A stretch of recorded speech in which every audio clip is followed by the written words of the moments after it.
high noon in Chapel Hill. State championship rematch from a season ago. Round 3 between perennial Class 1A powers, Mount Airy, the reigning champs.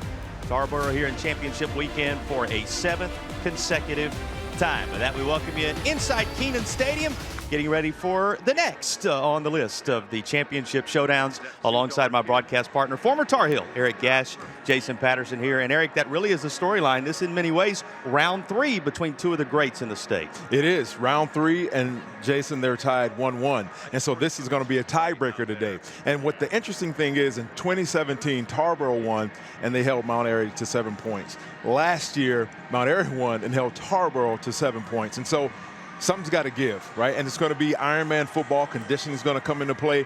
Both teams are starting 6 players that go both ways, right, on offense and defense. So we'll see how conditioning comes into play, but I'm excited and ready for this game to get started. 20-7, the final a year ago in favor of the Bears, but as he told you, they've split the two most recent. Makes today all the more interesting. For a little more on these communities, this matchup, and everything surrounding a state championship environment, let's check in with the third member of our broadcast team. Here's Evan. Thanks, guys. Today's matchup pits a 9-time state champion in Tarboro against the 8-time crown, the reigning 1A champs in Mount Airy. All season, Mount Airy did not utter the words Tarboro T. Head coach J.K. Atkins called it a silent language. We don't speak of the words Tarboro. We don't discuss Tarboro. They want to enjoy the view from the mountaintop. The real carrot in his eyes is securing the program's first back-to-back title in 100 years of Mount Airy football. Tarboro earned first blood in 17. Mount Airy evened the score last year. So for head coach Jeff Craddock, he went all in. On his yearly trips home to Christmas, he stops at the local Sheets in Mount Airy and understands the environment he's ready to battle in. His staff spends extra time during bye weeks watching film. And in fact, Tarboro even dedicates an extra period on special teams. That was the big difference in last year's state title game. And the Tarboro Vikings, they want to get back to the mountaintop. This will be a dynamic matchup, a rematch, and two programs that are definitely thinking about one another, guys. So it is a familiar refrain. Let's go ahead and dive right in, Eric. The Ingles food for thought. That's your keys to the game. Walk us through what it takes to be a champion in 1A. Yeah, so looking at Tarboro here, no turnovers. They have to take care of the football, control the tempo with that run game, and stay disciplined on defense. They're going to be tested, as well as you're looking at for Mount Airy, slow the run, right? That's what Tarboro likes to do. Reestablish the line of scrimmage by imposing their will and make a big splash play on special teams. State championships are won by premier players. Who are you keeping a particular eye on in this showdown? Looking at Cameron McDowell Moore, this young man has over 1,000 yards rushing. He averages 9.4 yards per carry, over 1,400 all-purpose yards, so look for him to have a really big game today. Then on the flip side? Oh, yeah, Ian Gallimore. Now, I'm pointing out his defensive prowess right now. He leads the team in tackles. He has 86 solo tackles. He also is the quarterback on defense as well as on offense. So we're looking for him to have a big game, and he's going to have to be in order to stop that Tarboro running attack. A Class A title rematch. It's a showdown of unbeatens and a meeting of two of the great communities in the state of North Carolina. Only room for one champion, however. We'll find out who it is next.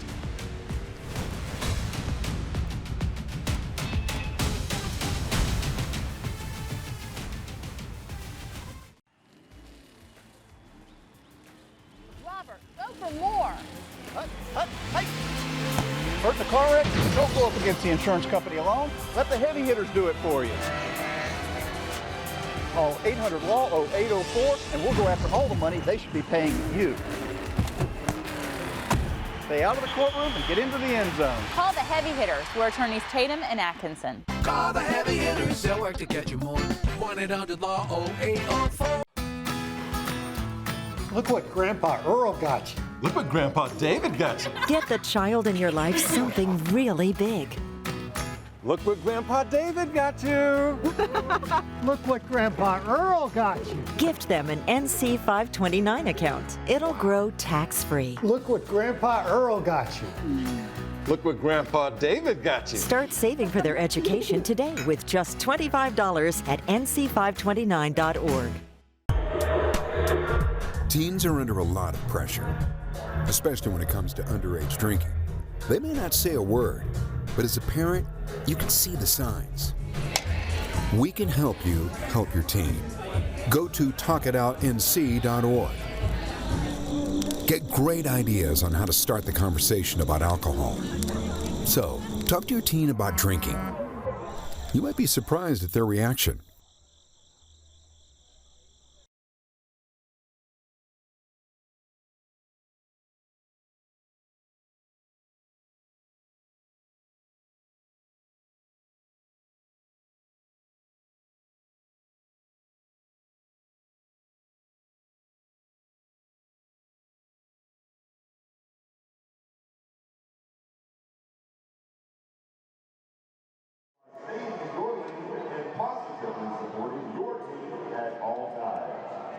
This is their time. It's their place. Let them play. Respect the game. Well, just about ready for Tarboro and Mount Airy. All the pageantry having been handled. We have honored this amazing country in which we live, the freedoms that we enjoy to play football and make memories on days like this. And now the attention turns to these two captains meeting in the middle of the field. You know, you just had the sense we might be back here when the dust settled on the championship a year ago. Yeah, these programs are, traditionally they're powerhouses.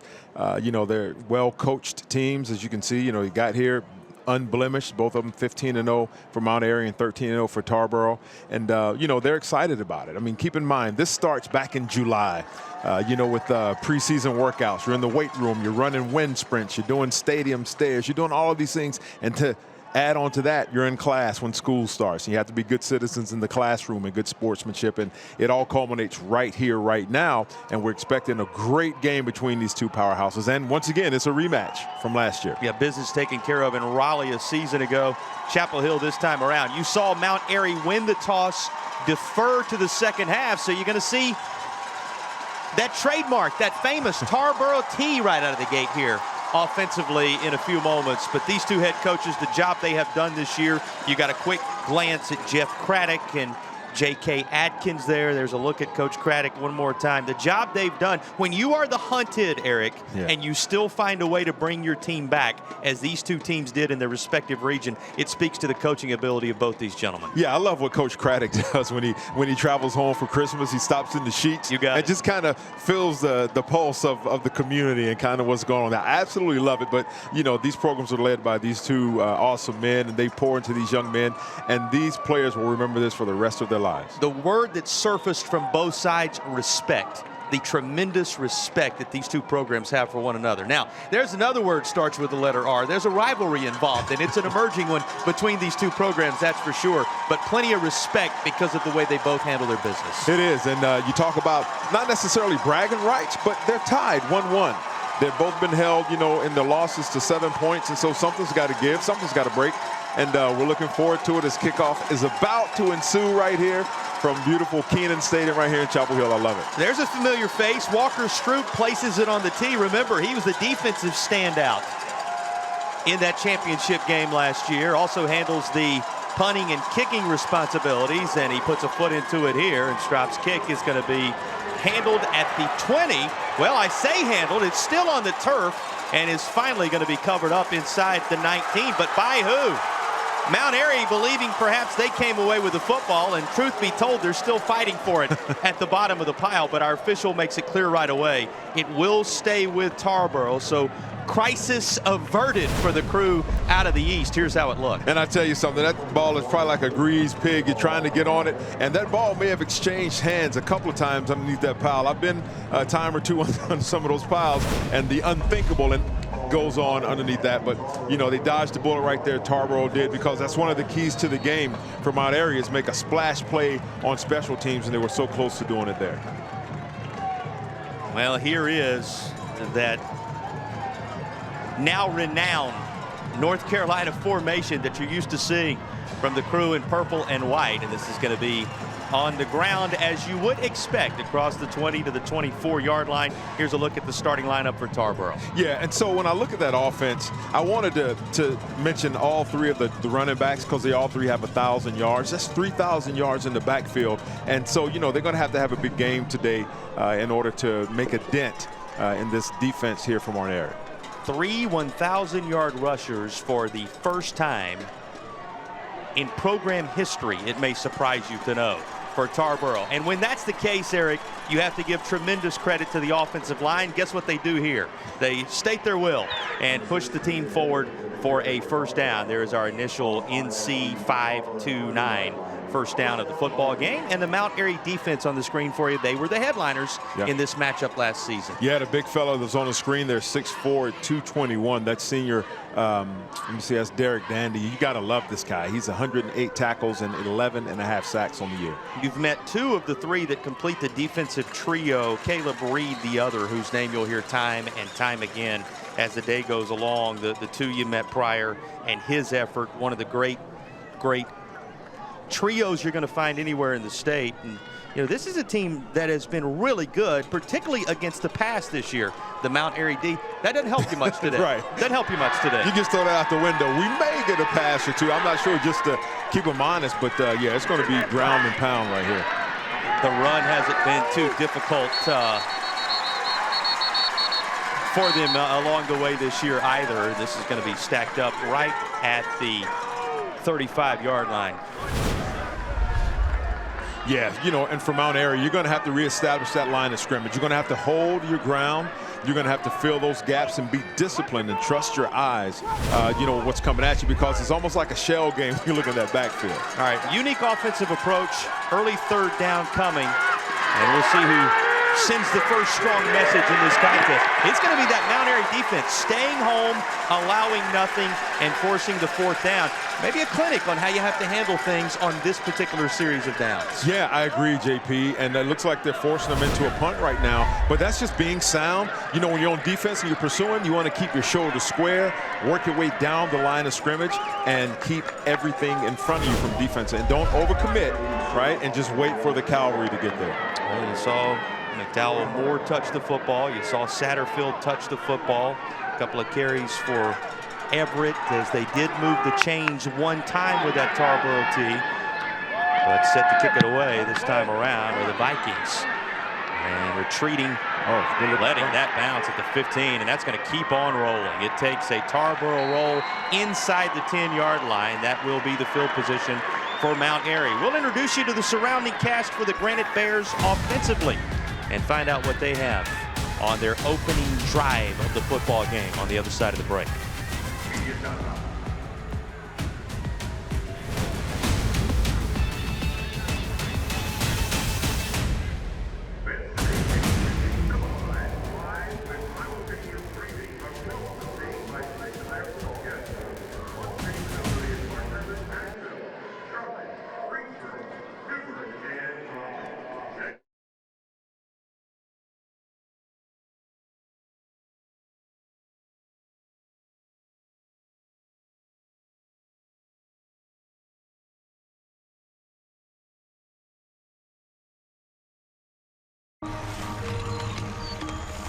Not gonna believe this, girl. Mom! Dad! Dad, have you seen this? I did it. Wells Fargo helps thousands of students go to college. He got in. By funding $107 million in scholarships and programming for diverse communities. Don't worry. I'll be back. When a bank does what it says, I knew you could do it. Opportunity happens. Doing gets it done. Wells Fargo, the bank of doing. Great.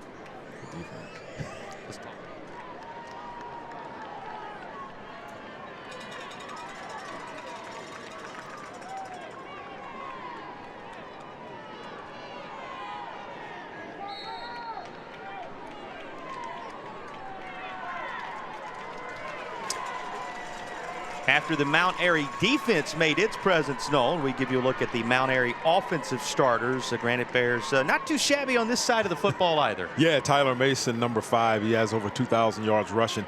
This young man averages 14.5 yards per carry. And, you know, we're going to see a full dose of him. Well, and Tarboro defensively a statement of their own to begin things as Bridgers gets in there, and a look at his surrounding cast as they try and slow this Mount Airy attack. Oh yeah, they're going to have to. And looking at number 3, Christian Gundry, he has 91 tackles. Tyler Powell, he's a defensive end, 7 sacks and 41 tackles. So they're going to have to be sound as well up front. You know, just keep their shoulder square and play the gaps and let it come to them. Those are your Tatum and Atkinson starting lineups for these two teams. All right, this is the initial possession of the football game for Mount Airy. What can you share about their offensive approach, and what do you need to see from them early in this one, Eric? Yeah, I mean, so Mount Airy, they're going to want to, you know, like on defense, reestablish a line of scrimmage. They're going to have to dominate that. They're going to have to continue to keep their defenders in front of them, double team where they have to, and widen those gaps there for number 5, Tyler Mason, to continue his just his romp through the defense at, like I said, over 2,000 yards. But they're going to have to, because there's some big boys up front for Tarboro, so they're going to have to make sure that they keep them in front of them. Doing just that right now. How about the way this defense is swarming to the football? Plenty of congratulations. Cameron Harper, among others, shaking hands with everybody on the defensive side of the football after this. There you go, man. And look, they're reestablishing the line of scrimmage and penetrating, keeping the shoulder square. You know, if you're a young defender, you want to make sure that if you do get across the line of scrimmage, keep your head on the swivel, keep your shoulder square, and attack the football. So it's 4th down and set to kick it away. Retreating in an effort to return this is the senior Clark. It's going to be away from him, away from everybody, and out of bounds on the Mount Airy side of the 50. So stellar field position suddenly coming for Tarboro. Yeah, and it may be that type of game, JP, that field position and trying to flip the field, because both of these teams have outstanding defenses. You know, you look at Mount Airy, they have a 46-point differential.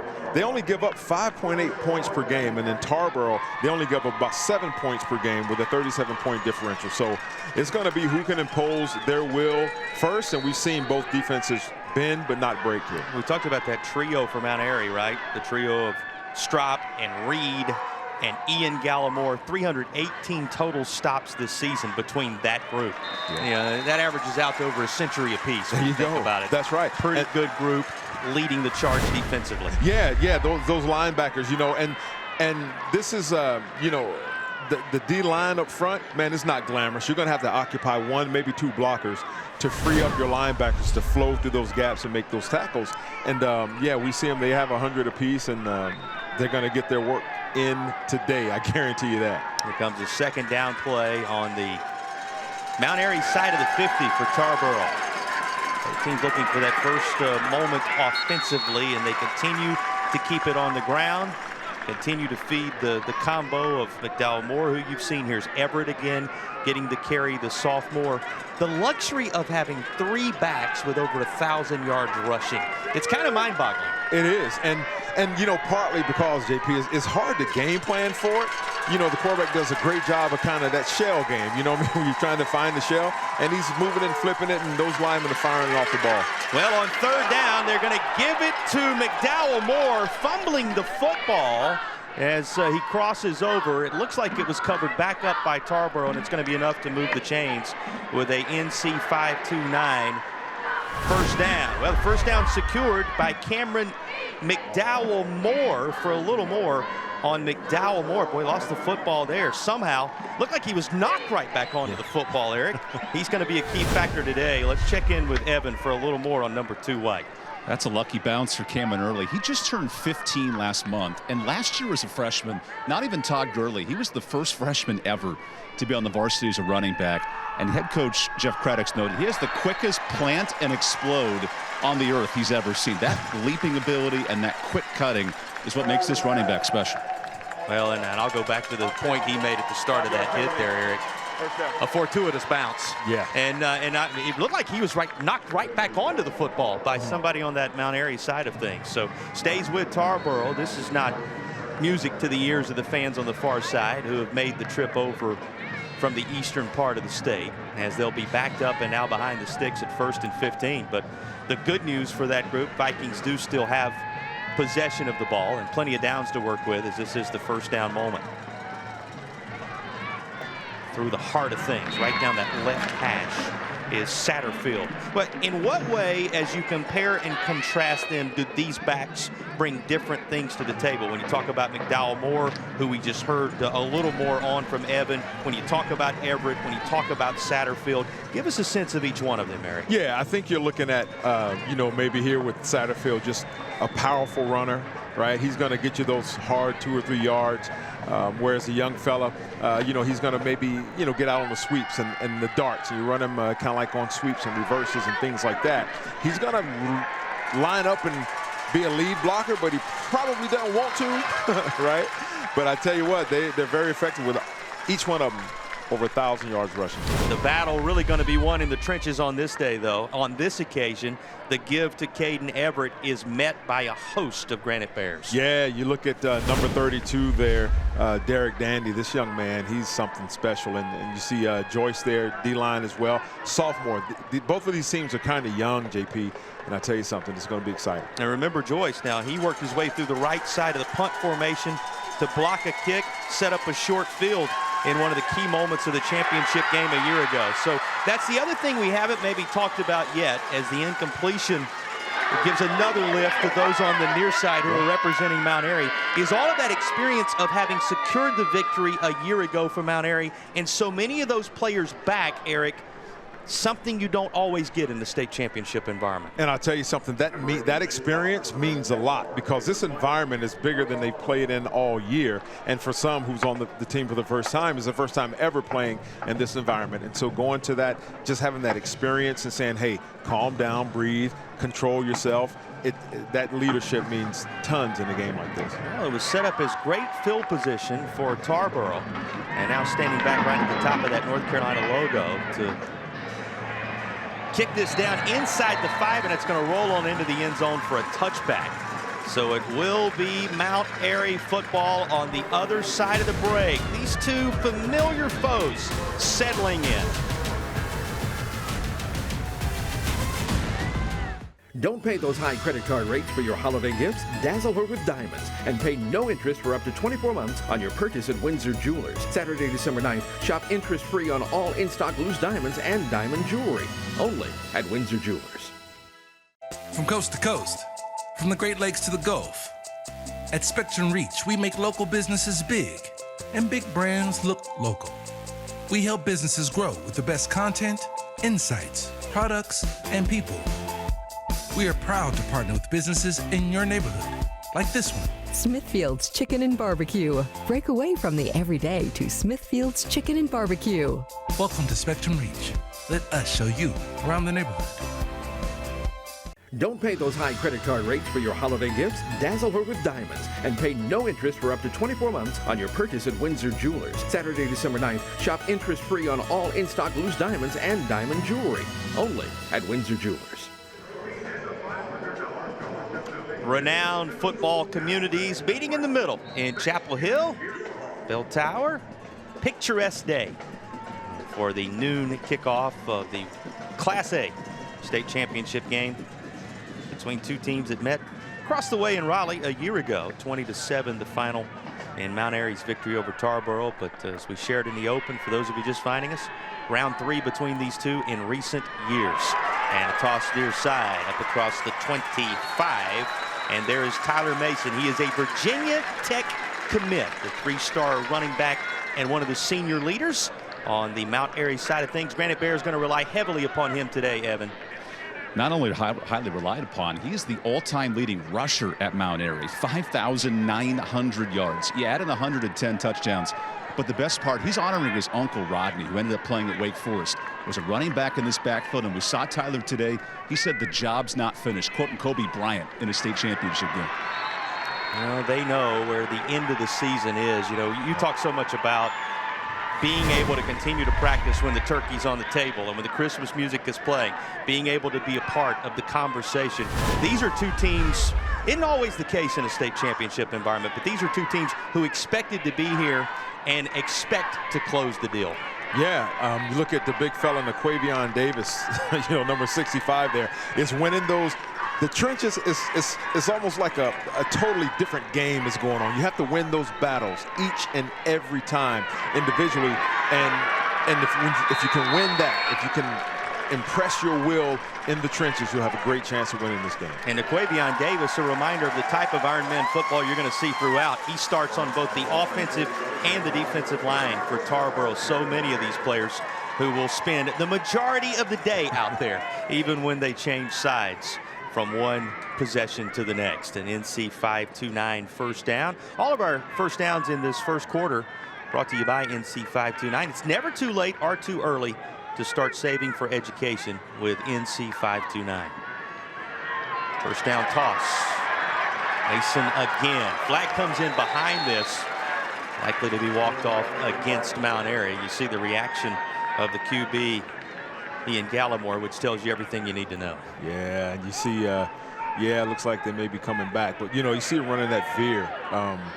You know, and that read, Gallimore's just going to read it. You know, if the defender pops out, he's going to give it. If he sits there, he's going to read and pitch it. Holding. Offense. 10-yard penalty from the spot of the foul. Replay first down. Yeah, so we see him out here. Yeah, he's just got. See, you just got to let him go. When you see the arm start to flail up like that, it's like, yeah, you got to let him go now. But that's just a hustle play. You know, great play by both of those young men. But got to be able to hold there, and it moves them back. And now they're off schedule behind the chains. But I have a feeling that this offense may be equipped for this. Now 1st and 19, maybe a little more than on the flip side. We saw to this point one dimension, but what a dimension for Tarboro. Mount Airy going to see the toss out. There's Martin. The running back is up across the 25, and he's going to keep fighting beyond the 30-yard line. Gets all the way up to around the 32. Tayshawn Martin, over 1,400 yards in a breakout season, and his ability certainly passes the eye test, and he just announced himself to the state championship. Absolutely. This young fella averages 14.7 yards a carry, and we get a glimpse of it here. Why? We can see why. That's yards after contact. He's taken half, if not all, of the Tarboro defense to take him down. Great run by the young fella. Well, the pressure, he takes off Mason as well. The 1-2 punch they become. Speaking of which, right back to who else? Tyler Mason. He comes near side, and he's up across the 35. Going to mark him at the 37-yard line.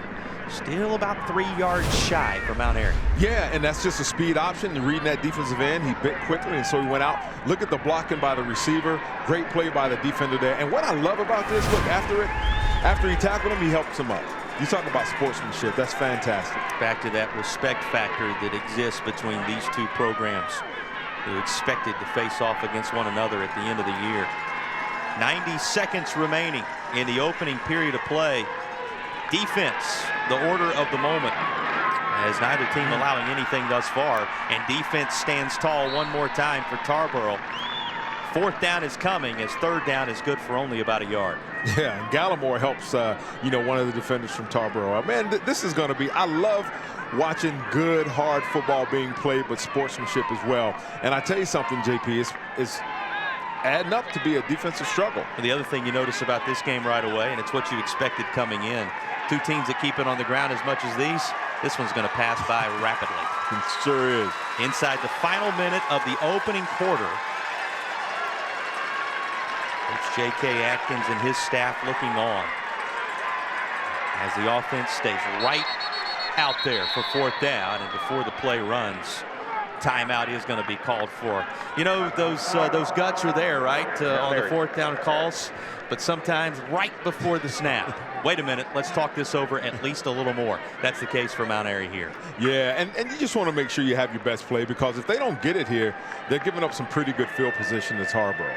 Now, this is the type of field position that Tarboro had the last time around, which speaks to the shutdown nature of the Mount Airy D, and the way the defenses have played. That'll give you the confidence to go ahead and roll the dice well on your side of the 50. Right, because you got to be thinking, listen, we have, what, 2 yards to get?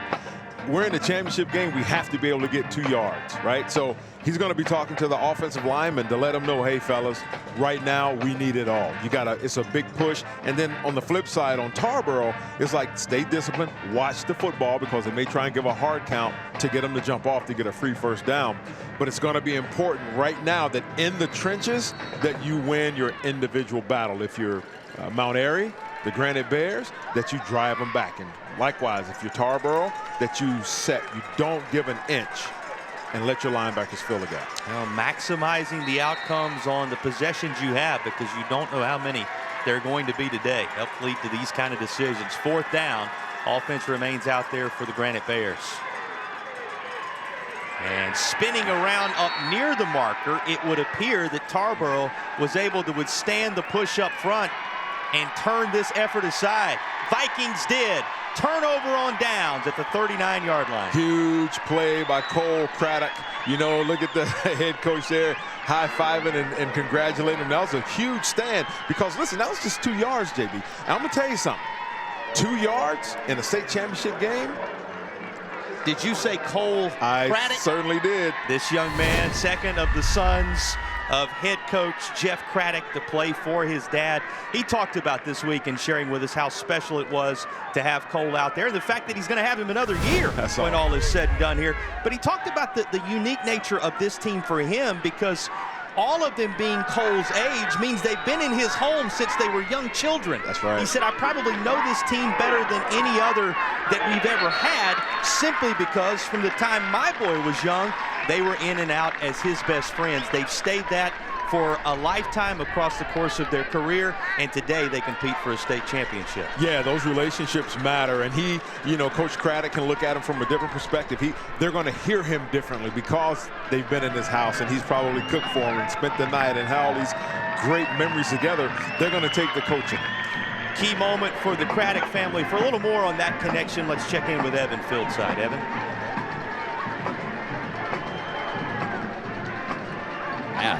At Tarboro. So his son Clay played in 2019 in the state title game and lost. He called that the hardest loss of his career.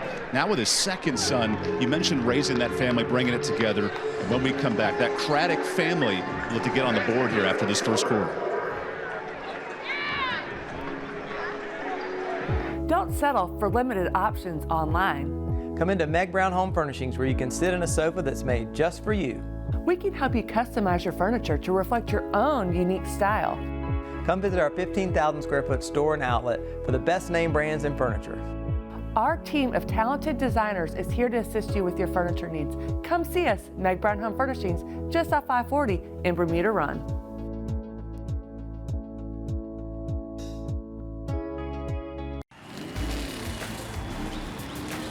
Robert, go for more. Hey! Hurt in a car wreck? Don't go up against the insurance company alone. Let the heavy hitters do it for you. Call 800-LAW-0804 and we'll go after all the money they should be paying you. Stay out of the courtroom and get into the end zone. Call the heavy hitters, where attorneys Tatum and Atkinson. Call the heavy hitters, they'll work to get you more. 1-800-LAW-0804.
Our West Shore home first quarter stats, speaking to the dominance of the defensive thus far.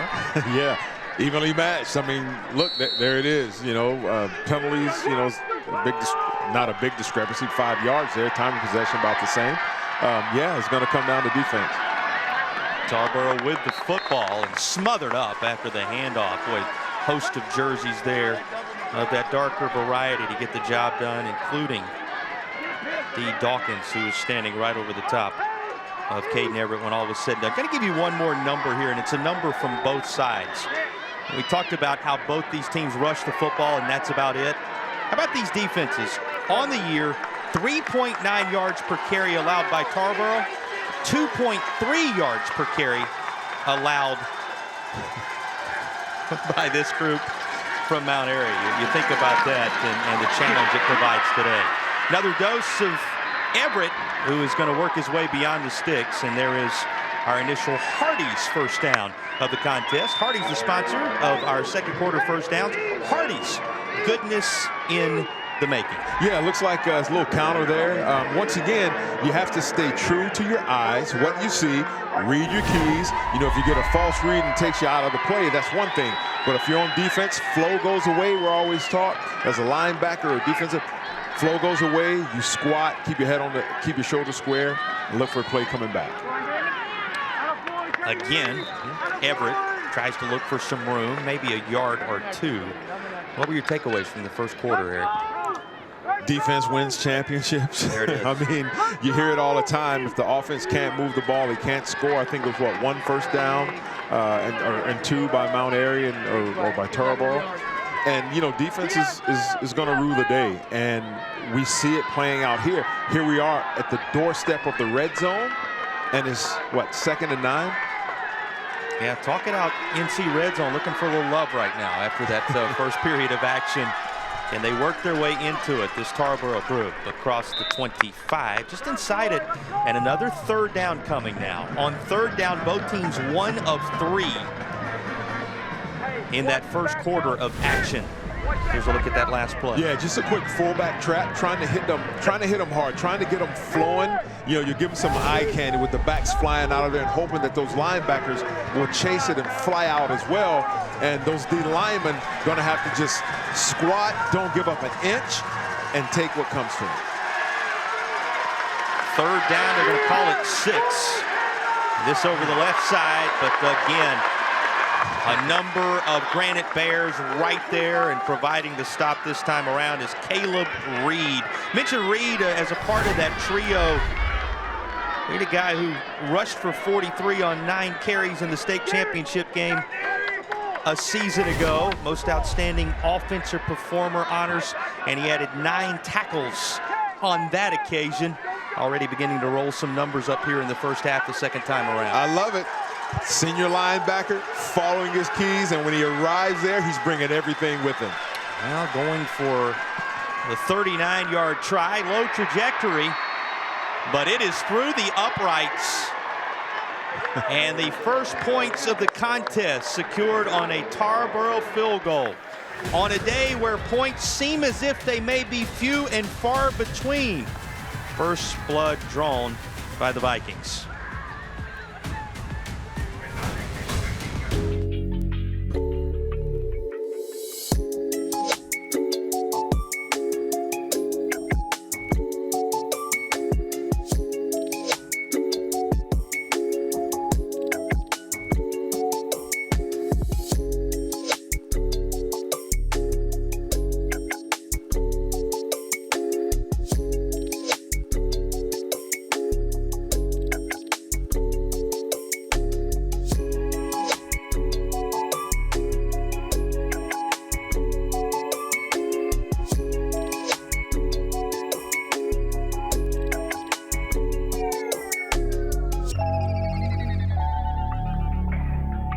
In 100 counties in North Carolina, we have over 800 agents. We are within the communities, and our job is to help you. It's not just a business relationship, it's a friendship.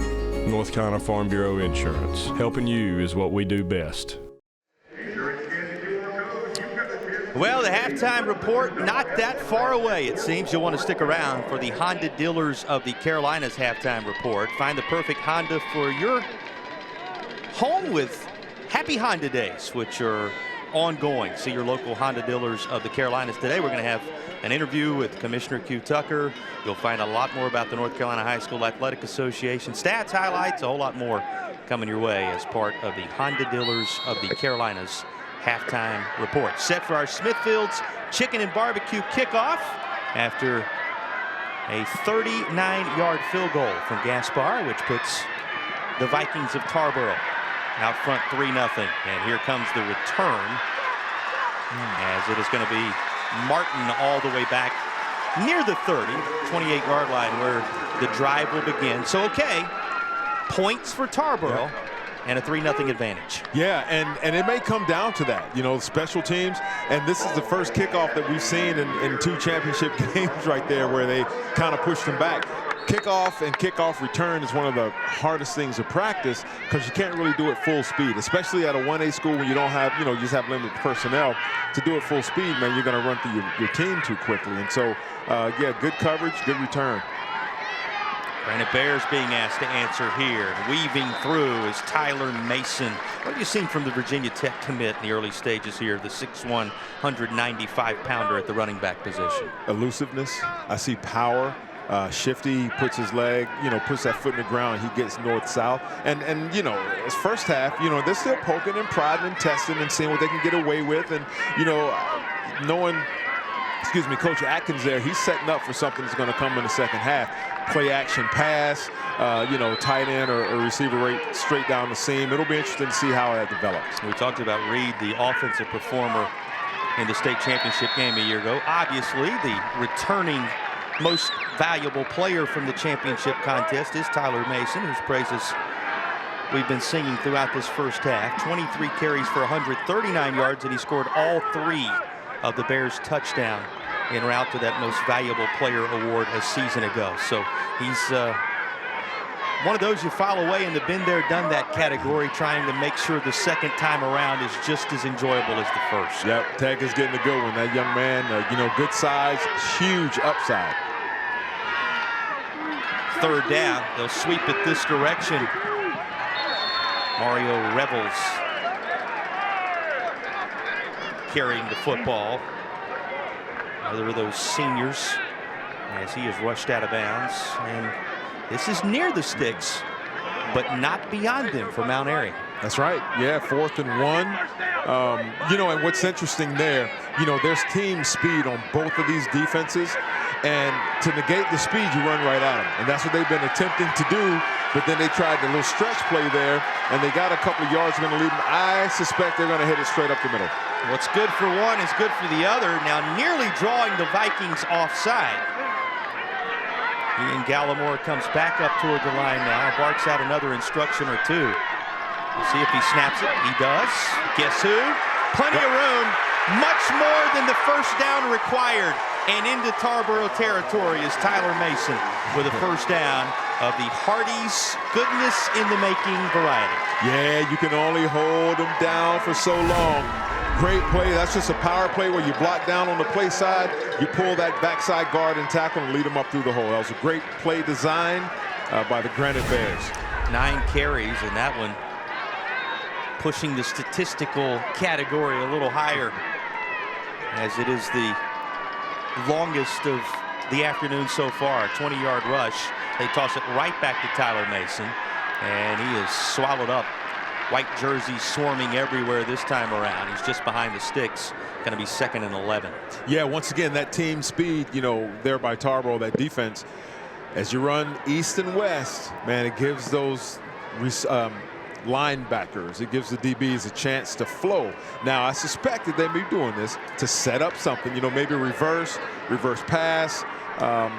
So, yeah, we'll see. But that was a great pursuit by the defense.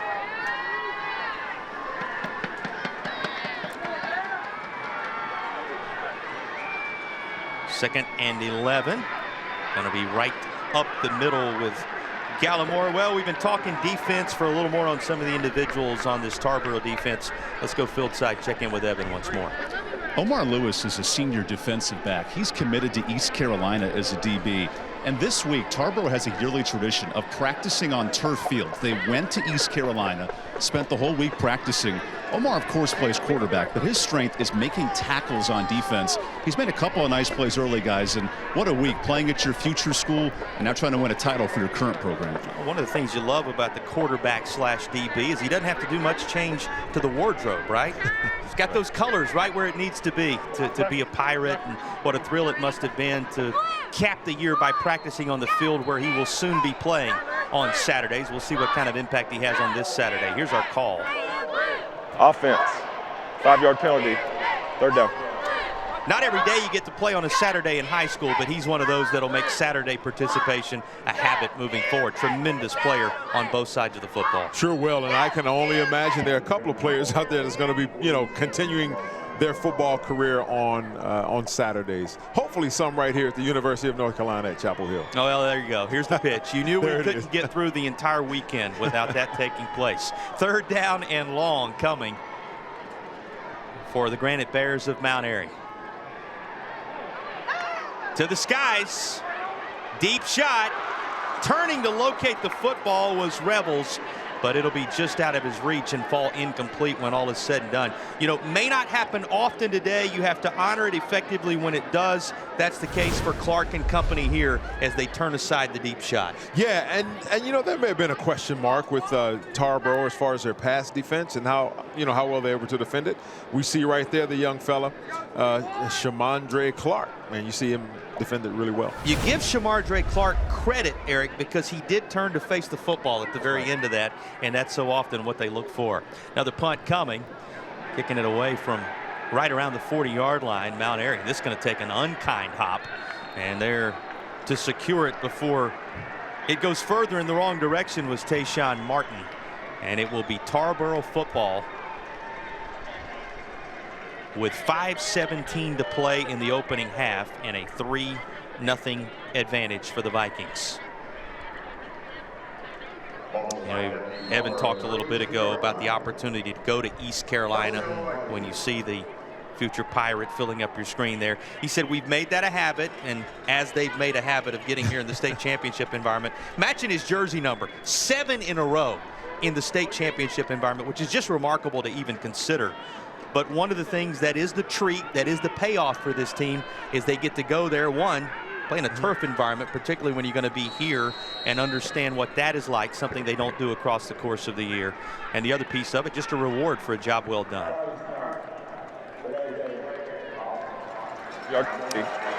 Still first. And a delay backs it up, so it'll be behind the chains at 1st down. But let's not underestimate the value of a day like this, a day like that, even from a practice standpoint, and a lifetime memory it creates for so many of these players that may not be playing at that level moving forward, but get to do that and talk about it for generations to come. So many of them won't be able to, but there will be the select few, and they'll remember this for the rest of their lives. Just being in these premier college football environments. Ball on the ground, but it looked to be scooped up by one of those Tarboro Vikings.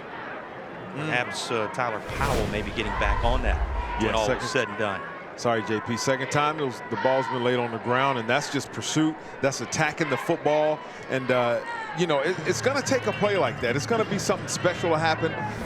Special for one team, unfortunate for the other, but an interception, a fumble recovery, scoop and score, something like that. Because we've seen both these teams punt, and they probably had to punt a whole lot this year. They have in this state championship. Boy, the pursuit you just witnessed from Derek Dandy, appropriately named as the senior defensive lineman, gets in there to disrupt. Yeah, 108 tackles on the season, 11 sacks. Talk about pursuit. It keeps his shoulder square, and that's a great technique, for all these young football players out there. He was attacked, he kept his shoulder square, kept leverage, and he was able to make the play. Top-notch play. Tripping up the ball carrier to set up a 3rd down and 15. The 42-yard line. That's what Tarboro needs here on 3rd down. Swing this out behind the line of scrimmage, and losing his footing as he tried to cut inside is Cameron McDowell Moore. And 4th from behind the sticks, the next item in front of Coach Craddock and company.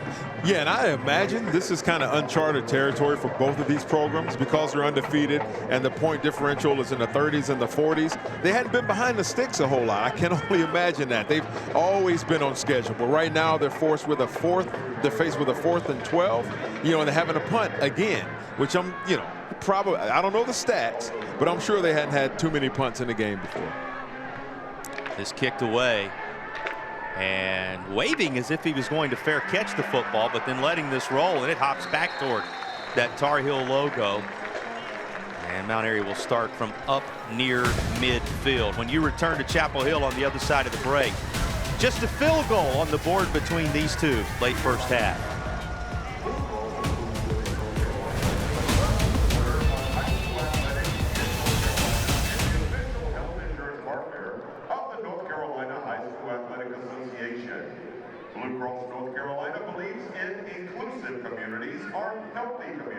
and is proud to celebrate and honor women's athletics.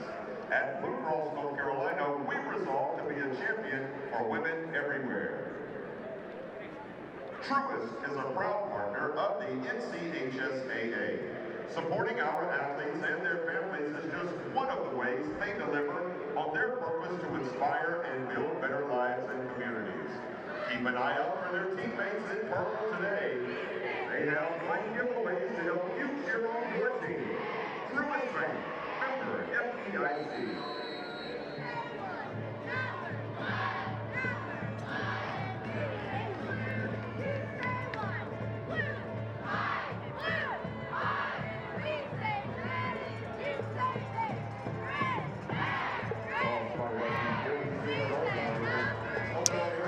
Halftime nearly upon us. You want to stick around for the Honda Dealers of the Carolinas halftime report. Personalities from the North Carolina High School Athletic Association. First half highlights, stats, all that and more.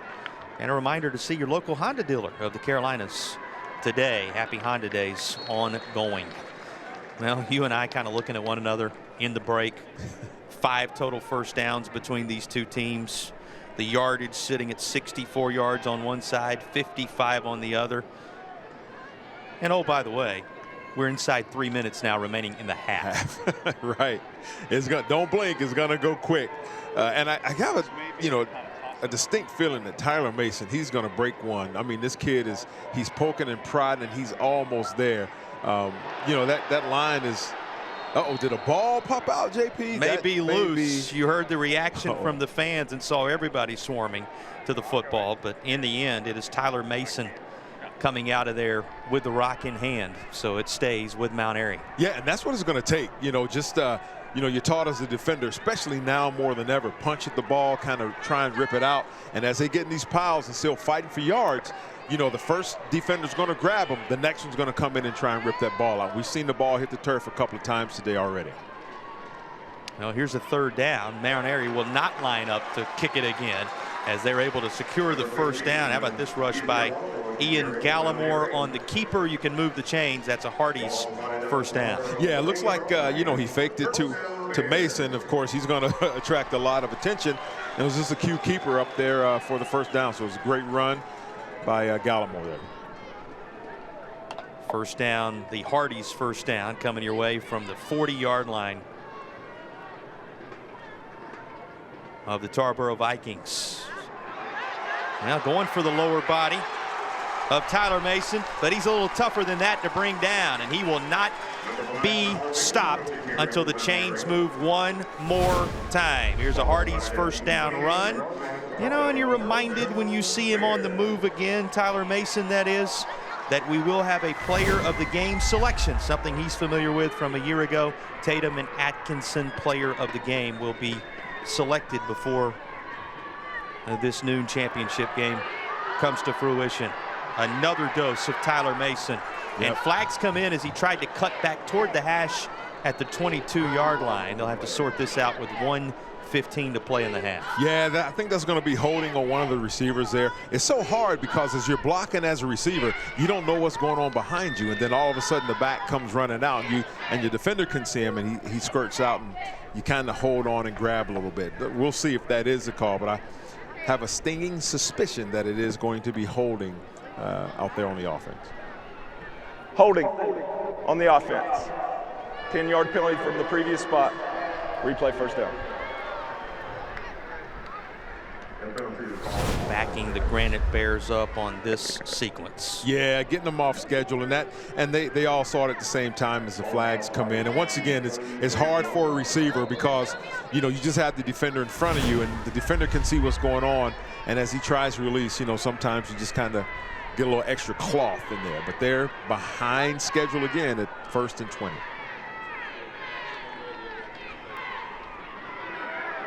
Well, a reverse coming inside the 25 to the 20 and all the way past the marker, as this is going to be marked at the 17-yard line. Now we will also select, before the day is done, the Carolina Carport play of the game. quality the first priority. That's Carolina Carport. This certainly would fall in the category of candidates for that. One of the well-designed plays you've seen from either side thus far today. Yeah, well-designed, is coming off the same action. It's looking like you're going to run option or speed to that side and just hit the reverse coming back around, a little misdirection. That's what it's going to take to keep these defenses offset. It has been Tarboro since the 39-yard field goal out front for the majority of this half. But it is the Granite Bears of Mount Airy threatening now with 36 seconds to play. 36 seconds to play. That sounds familiar, does it not? If you weren't with us last night, congratulations are in order. Yep. The Hickory Red Tornadoes, with that much time remaining in the football game, able to get the quarterback keeper, cross the goal line, and take home the state championship against a highly regarded 71st squad. That's the first of the championships that will be handed out this weekend in the state of North Carolina. We're happy to have you with us here for the 1A Clash the second. Two more coming your way from Carter Finley in Raleigh a little bit later today, available to you all across the state on the Sinclair family of networks. Check your local listings for a 3 p.m. start between Reedsville and Clinton, and a 7 p.m. kick between Weddington and Hoggard. Those will complete the state championship environment this weekend. But again, congratulations in order to a Hickory team that took this much time for a spin last night in a thrilling finish in the 3A title game. Yeah, it was a great game and well played by both defenses. And like we're seeing another defensive battle right here. Now, Mount Airy has 2 timeouts left, and so we're going to see if they're going to take a shot, right? Because they still have those 2 timeouts to see if they can get it in. Well, it's going to be taken down the right side and near the marker again. You talk about quarterback keepers making a difference late in football games, late in football halves. Here's Ian Gallimore, and he is going to set up a 1st and goal from the 6 on this run. Yeah, and so you see Mason, he's going to get all the attention, right? And then coming around on the edge, you have Caleb Reed there. Who else? Yep. You're right. Pitch it to Caleb Reed. This is going to be stacked up in the middle right on that right hash. Remember about Reed that he rushed for 43 yards on just 9 carries, en route to being named the most outstanding offensive player in last year's championship game. So you saw a good bit of that. Here's a snapshot of what he can provide as he sets Mount Airy on the doorstep. But Eric, time short with just 13 seconds to play in the half. Yeah, 13 seconds. They still have 1 timeout. So you're going to try and take a shot. I mean, and a shot is what? Give the ball to Mason, right? That's a shot. That's a shot, right? Going to give the ball to Mason. You know, probably going to run that power again or some kind of play action off of that. And keep in mind, when you get your linebackers focusing so much on that flow of that backside guard tackle pulling and looking to neutralize that threat in the middle, it opens up those zones right behind you. So I wouldn't be surprised, you know, get like a little slip screen or something like that, or just down the hash. Ian Gallimore and company in huddle, but you saw right off of his right shoulder was Caleb Reed, one of the many tremendous 2-way players on display in this football game. And here they come to the line.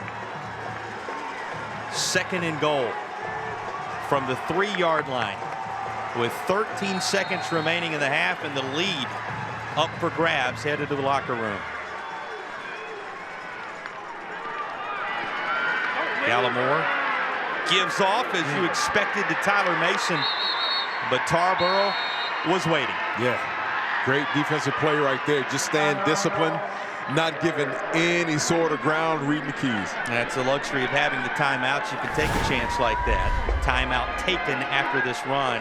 Tyler Powell able to get in there. He wasn't alone. McDowell Moore in there as well, and a host of Vikings to push the ball carrier back. Yeah, just creating havoc. That's what you want to do. You want to penetrate through that line of scrimmage, keep your shoulder square, and hit the next thing that's not in the same color jersey that you have, and create that havoc. Now 3rd and goal from the 4-yard line with 6 seconds to play. What's at your disposal here? And you're out of timeouts. Yes. Right? So it's going to be impossible to stop the clock if you don't get in with a run.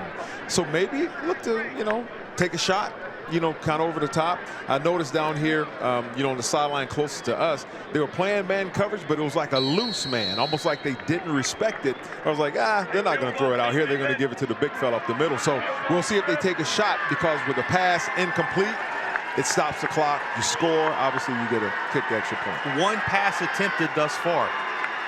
in the state championship game by this Granite Bears squad from Mount Airy. And just 4 total between the two teams having been attempted in this first half. And our officials rushing in to make sure Tarboro is awarded the timeout as the Vikings want to talk over what they just witnessed once the teams lined up. That's right, the gamesmanship. This is chess, not checkers, right? And so they're looking to see what everybody's doing, and they give an opportunity. All right, this is the set you come out in, timeout. Let's make sure we have the right personnel in there for it. What did you see if you were looking at it through the eyes of Jeff Craddock with the formation that Mount Airy showed on that play? I saw man coverage, and I saw, one-on-one, the receiver up top. You can throw a flag route, you can throw an out. It's going to get you to the sideline. Once again, if he catches, it's a touchdown. If he drops it or it's incomplete, you still possibly have 1 or 2 seconds on the clock left, but it's got to be quick in order to be able to kick that field goal so you can knot it up before halftime. First half that was defense dominant until recent moments. Mount Airy now up over 100 total yards at 124, but all of it on the ground to this point, all 124 yards for the Granite Bears. If they decide to go back to the ground, just one play there with 6 seconds. As we have been discussing, you got a chance maybe for a couple if you throw a quick one into the end zone. We'll see what the Granite Bears opt to do on 3rd and goal. The lead at the half hanging in the balance. Here's a quick pass. It is in and out of the hands of his intended target, Mario Rebels. Oh, wow. The double pump there quickly. Most important, time is preserved at 2 seconds remaining, but this was almost the lead for the Granite Bears. Yeah, play action. Rebels had him beat. And, you see, we call it eye candy, but you see number 25 comes out of the backfield. Let me see, we had Kayla Reed to occupy the vision of that cornerback. So he comes up and it opens up Rebels right behind him. He just missed the pass. One play now on 4th and goal, whatever you decide. Field goal is the decision, it would seem.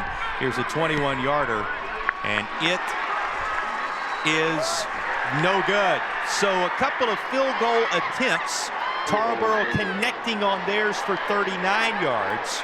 Mount Airy's missed on the closing play of the half from closer distance-wise, and it'll stay 3-0 Vikings at the break. Championship football, round 3, JP. Here we go. It's been a heavyweight bout of the defenses. Your takeaways from the first half while we await the thoughts of Tarboro head coach Jeff Craddock, who will carry the lead into the intermission. What will be your memories from the first half? Yeah, you got to get into a flow. I mean, defense wins championships, and we're seeing that from both sides. Both teams are having a punt. Probably had to do that a whole lot this year, but they're using every aspect of right now. That third phase, special teams, is proven to be pivotal. 3-0 in round 3. That was the operative number coming into the day, right? These two teams splitting their 2 recent state championship head-to-head clashes. And in the 3rd edition and the rematch from a year ago, it is Tarboro with the 3-0 lead. And going to be interesting to see what we hear from head coach Jeff Craddock, who is now standing by with Evan. Coach, your defense holds Mount Airy to a field goal attempt and goes ahead at halftime. Your thoughts on that defensive performance? Defensive performance was stout. They're really good. Number 5, the Masons snuck through there on us a couple times, got us on a little reverse. We got out of position, but if you'd have told me that we were going to have a shutout at halftime, absolutely, I'd take it. This is a low-scoring rematch of a state final. What's the biggest difference in the second half? The biggest difference is we got to do a better job on the offensive line of scrimmage. I mean, we're not generating anything. I mean, we can't continue to put our defense out there in those tough spots because sooner or later they're good enough that they're going to break through. So we got to find a way to sustain some drives, quit giving their offense so many opportunities. You noted in last year's state championship game the lack of execution on special teams. How vital has that been in this game? Well, Oscar's been fantastic, and I thought going into the game last year, I thought they had an advantage. I thought this year I thought was at least even. They have great special teams too, and we hit the field goal. We've had some really good punts changing the field and those type of things. So special teams has been good. Thank you for the time, Jeff. Thank you. Love you, Ronnie. That's Coach Jeff Craddock, a happy man right now with his team up 3-0 as we gear up for the Carolina Honda halftime report. We'll be back. Tarboro and Mount Airy in a battle through 24 minutes.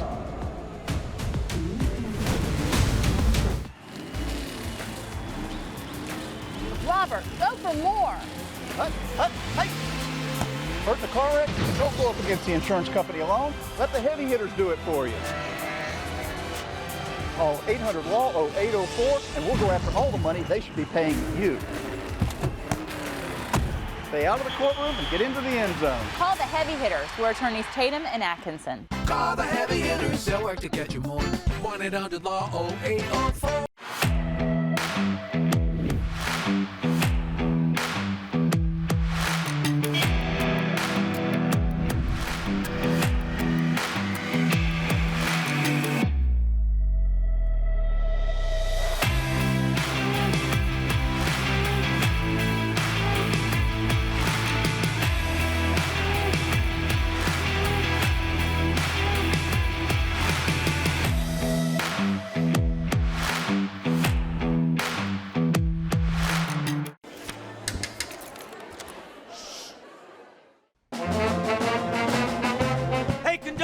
How about something new? You played this last year.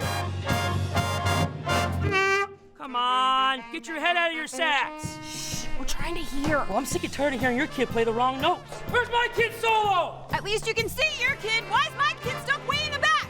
The conductor only plays his favorite. My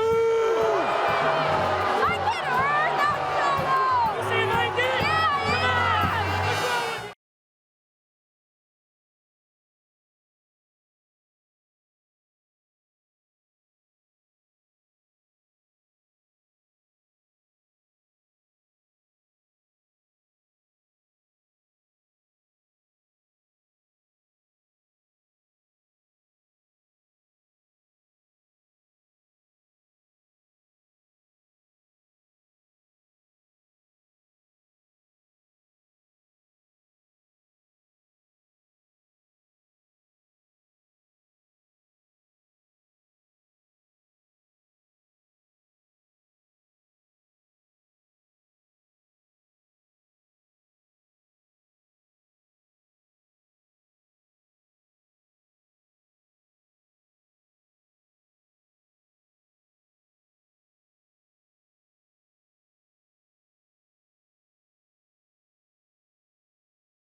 Of the Carolinas Halftime Report. Find the perfect Honda for you during the Happy Honda Days. See your local Honda dealers of the Carolinas today. Hey everybody, this is Friday Night Rivals. I'm Nelson Weston, and like all of y'all, I'm ready for some good old-fashioned state championship high school football, baby. And who better to join us than our good friend from Ingalls Markets, Melissa Level. Melissa, are you excited about the game? I'm excited about the game. What a great season it's been for both of the teams, and we're going to find out who the best of the best is. Indeed we are. Now, speaking of high school championships, can you share with us the significance of Ingalls supporting high school athletics? Well, supporting high school athletics is part of an overall plan of supporting high school education, or education in general. Children are our future, they're our culture. We're looking forward to following them through that journey.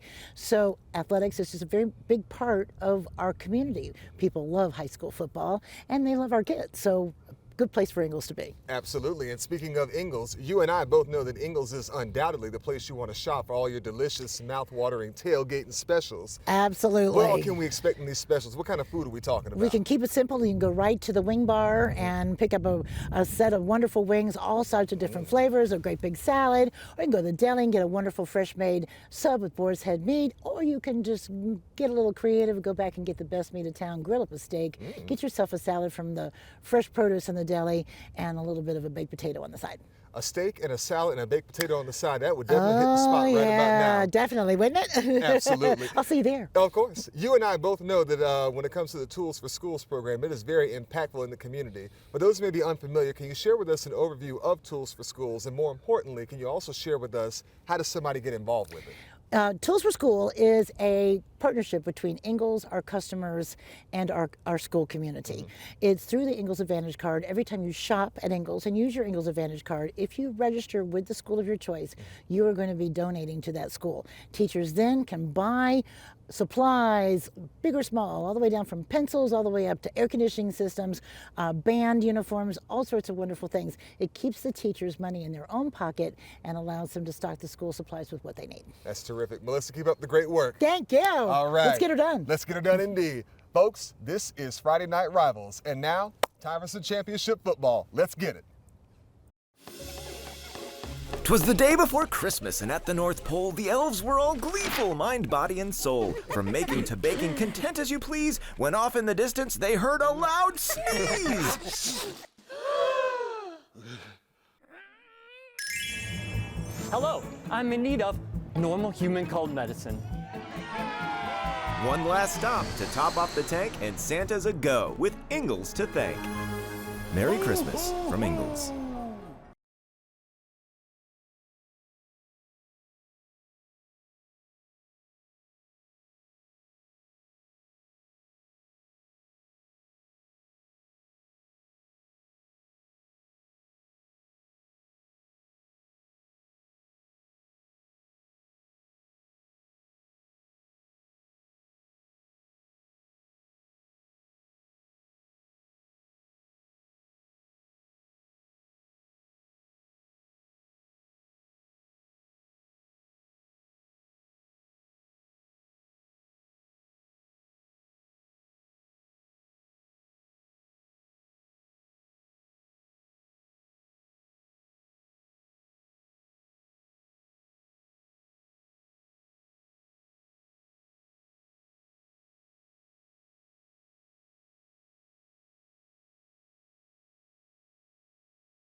Welcome to the Honda Dealers of the Carolinas Halftime Report. Find the perfect Honda for you during the Happy Honda Days. See your local Honda Dealers of the Carolinas today.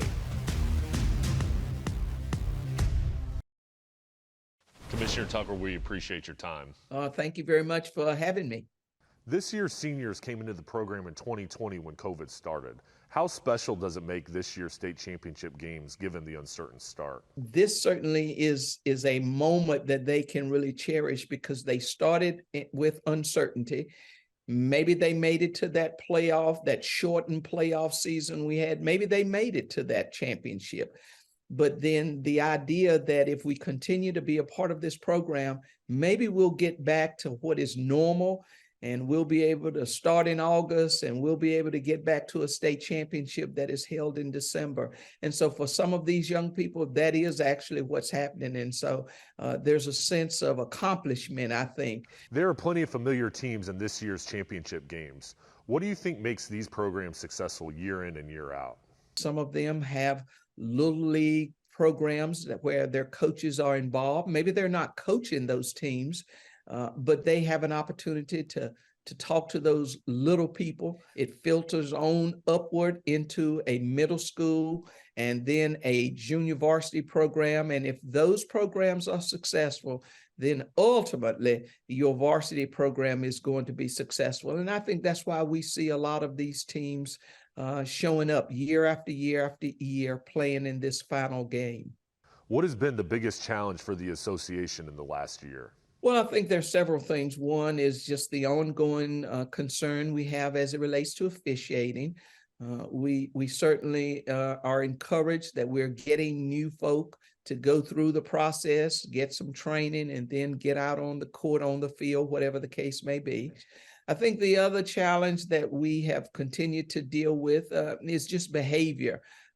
You know, we took up the initiative that the National Federation put forth a year or so ago, and that is bench bad behavior. And of course, everyone knows that we have continued to deal with the legislative involvement in our association. We'll continue to try to make sure that we're providing memories that match these moments that our young people are experiencing, and that we are providing the leadership and governance for our schools that they want. What are you most proud of accomplishing as an association in the past year? I'm just proud of the membership. I'm proud of what they do on a daily basis, and how they continue to lead and guide our young people. Thank you for your leadership, Commissioner Tucker, and we appreciate your time. Thank you so much. I appreciate the opportunity to talk about the NCHSAA and education-based athletics. So thank you for what you do to provide that platform for us.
Thank you for joining us, and we appreciate your time. Yes, thank you. How can someone find help if they're in crisis and need more support? In North Carolina, we have a fantastic resource. It's 988. You can call, chat, or text 988 and talk to crisis counselors 24/7. It's anonymous. They can get you help right away or tell you about other resources in the community. What happens when someone reaches out to the Lifeline? So they will walk you through a series of questions just to make sure you're safe, and that they'll talk to you as long or as much as you need. We have a diverse range of crisis counselors that answer our phone. We've got special lines if you're Spanish speaking. If you identify as LGBTQ+, we have our Trevor line. We have a veterans line. We have text and chat features. We want to make sure that our line is accessible and inclusive for everyone that wants to call and wants help. Are there any final thoughts that you'd like to add? To talk and say, hey, I notice you're not yourself lately and I care. It's important to recognize those signs, to talk about them out loud, and to ask. People worry that if they ask, somehow it will precipitate a mental health crisis, or it might even encourage someone to harm themselves. That's absolutely not true. We should check on each other. We care about each other. So acknowledge when you see things wrong. If you don't know how to talk, call 988. If you're a parent, if you're a friend and you don't know how to talk to your loved one, call 988 and they can give you some pointers about how to have those kind of conversations.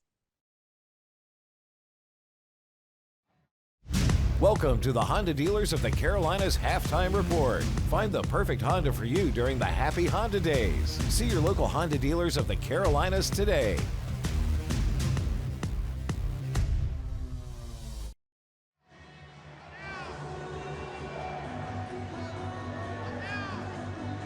Look back at.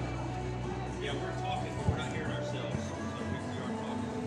All right, Eric, you take a look at the halftime stats. What jumps off the page at you statistically? Well, when I look at it, passing, right? Tarboro has three attempts. Total yardage. Mount Airy is winning that battle, but they're losing the main battle on the scoreboard, right? What we don't see here are punts. Tarboro has 3 punts. They had 7 punts all year. Mount Airy has 2.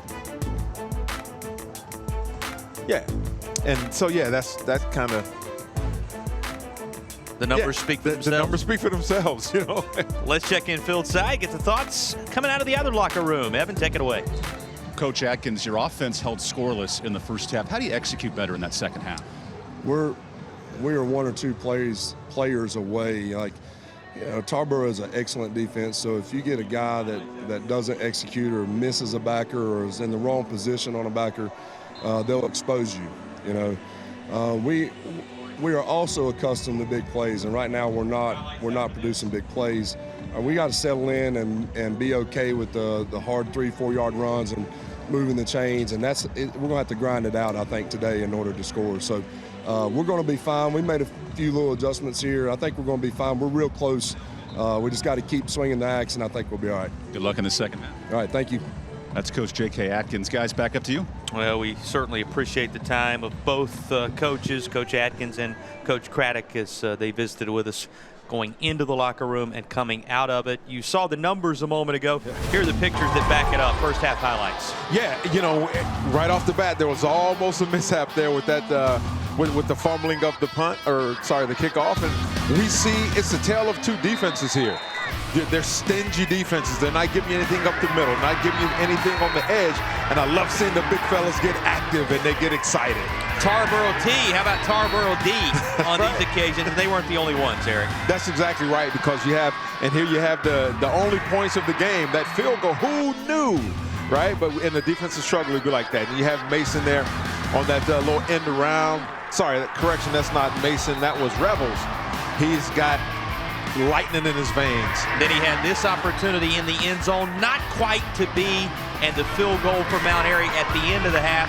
Opposite result, we stand at 3-0. Yeah, those missed opportunities, they're going to have to capitalize. We heard Coach Atkins talking about they just have to make some big plays. There it is, and they were so close right there with Rebels. He would normally catch that.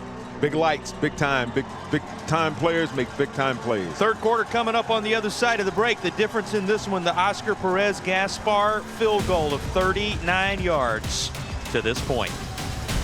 When it comes to delivering high quality, affordable health care, relationships matter. And after 90 years, Blue Cross North Carolina is proud of the relationships we've built with you. We're 5,000 neighbors, friends, and family committed to improving the health and well-being of everyone across this state. We're here for you, all of you. Furniture shopping can be intimidating. At Meg Brown Home Furnishings, our designers are ready to help you create a room that fits your taste and lifestyle. Do you have questions about the best layout or design for your space? Let us help you create your fresh new look. Come visit our 15,000 square foot store and outlet for the best name brands in furniture. Our team of experienced designers is ready to assist you with all your furniture needs. Come see us at Meg Brown Home Furnishings, just off I-40 in Bermuda Run.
It's 68 degrees on the second Saturday of December in Chapel Hill. Perfect weather. Perfect first half in many ways if you're a defensive person. Defensive dominant between these two as we have the Smithfield Chicken and Barbecue kickoff of the second half, and tripped up after a limited return. As you look at the celebration that ensues from Kip Biggs, among others, Tarboro and company. Tyler Mason and his crew get set to take the field. Remember, the toss was won by Mount Airy. The Granite Bears deferred, and so they'll have the first crack at it here in our third quarter. Trying to go back-to-back, do that for the first time in the history of the school, in the long and storied football history of the program. Looking for back-to-back titles after a 20-7 victory over this very Tarboro team a season ago in a game played in Raleigh. He's going Tarboro's way thus far here in Chapel Hill to the tune of a 39-yard field goal. That's the difference. But you know who would like to change that? Reigning most outstanding player from the championship environment, Tyler Mason, who goes back to work here. Yeah, he's making his presence felt. You know, on that he finished that run leaning forward with the forearm into the chest. Looks like of Clark there, number 4 of the defenders. He came up to try and tackle him and run him out of bounds. But you got to think that Mount Airy's going to, you know, take a couple of shots here and there, JP. They've only thrown the ball a handful of times, but they're going to have to get something going. Well, if you want a couple of surprising numbers, as they obviously keep it on the ground here, Tarboro threw 27 passes this season. You heard us right. This season, that Tarboro T, you know all about it. 70-plus passes, 74 of them from Mount Airy all season long. These two teams, just a couple of passes on the Mount Airy side, just a trio of passes, and 3 total yards between them through the air in that first half of action. So it may be in a big moment that you see that, but it's certainly going to be limited. These are two teams, dominant rushing attacks, and they're going to stay with what brung them here. And he certainly did. Tyler Mason up across the 40. That's a first down. And you can move the chains with our initial NC529 first down of the third quarter, as it's never too late or too early to start saving for education with NC529. Latest of the carries for Mason here. Yeah, and we see again, it's just that good old-fashioned power. You know, you block down on one side, you cave them in, and you pull that guard and tackle around on the backside to outnumber them at the point of contact. Going to toss this, and flags come in as up near the 50 the collisions take place, but much to sort out on the penalty here. Yeah, it looks like it may be holding. That's in using that area that you see those flags drop. Well, so far for Tyler Mason, who we've referenced, 14 touches, 66 yards. That performance a year ago, 23 touches, 139. Holding, offense, 10-yard penalty from the spot of the foul. Replay first. There's the holding call to back them up. You expect he will factor in very nicely if this team is to go back-to-back for a little more on the key back in the Mount Airy stable. Let's check in with Evan. Tyler Mason's described with an innate desire to be the best. So every week he pushes himself to do something better. One week it's receptions, one week it's rushing. This week for Mason, he noted yards after contact. He wants to excel in that category to help his team in the backfield. On cue, football given his direction one more time. Dancing out of trouble up to the 45-yard line. Going to be actually spotted out of bounds at the 46. So that'll get much of what is needed back after Mount Airy was behind the sticks. On cue, there is the standout performer for the Granite Bears. Yeah, getting back on schedule. And this is just a little inside trap there. And he bounces it outside and just uses his athleticism that we're going to see on Saturday afternoons, in the very near future for this young man. Great run. And those yak yards you talk about, Evan, yards after contact, yeah. He's definitely one of those kids that you want the ball in his hands. Well, look who's loose down the far sideline. They end up going Caleb Reed's direction one more time. They were quite a 1-2 punch on the ground in that previous championship game, looking to be that again.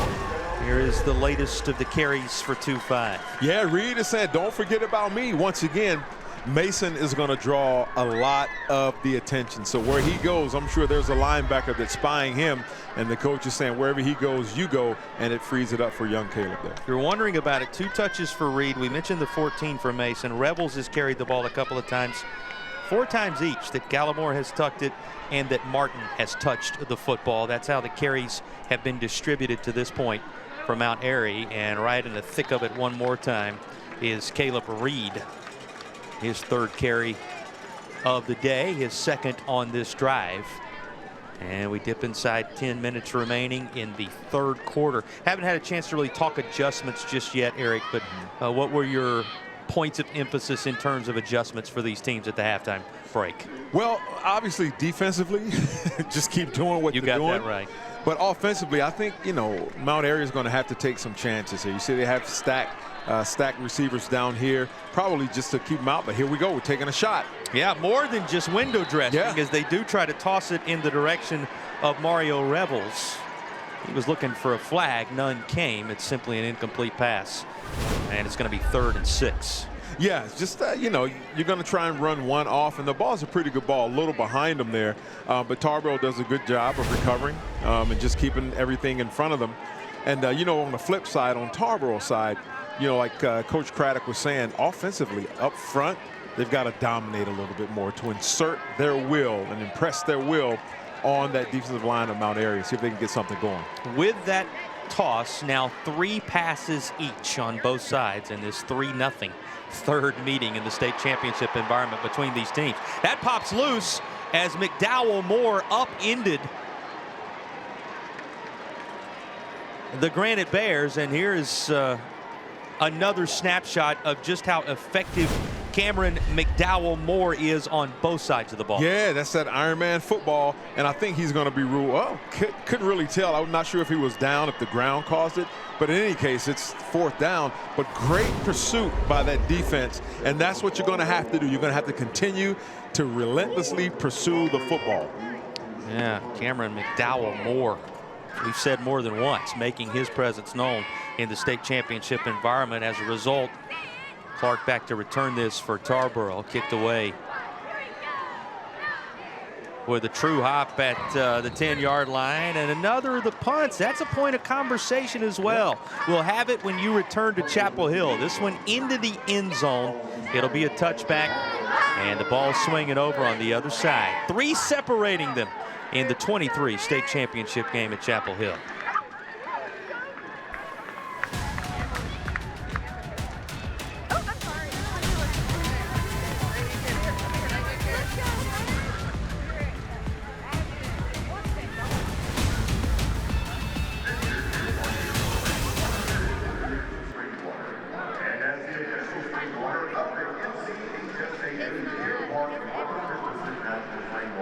Is proud to celebrate high school athletics in North Carolina.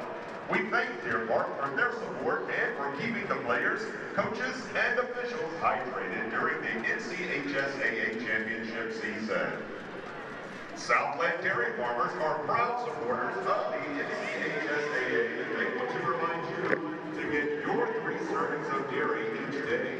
Milk and dairy foods provide 13 essential nutrients that work together to create healthy benefits for athletes of all ages.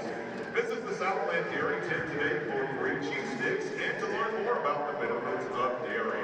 Milk, a part of everything that's good.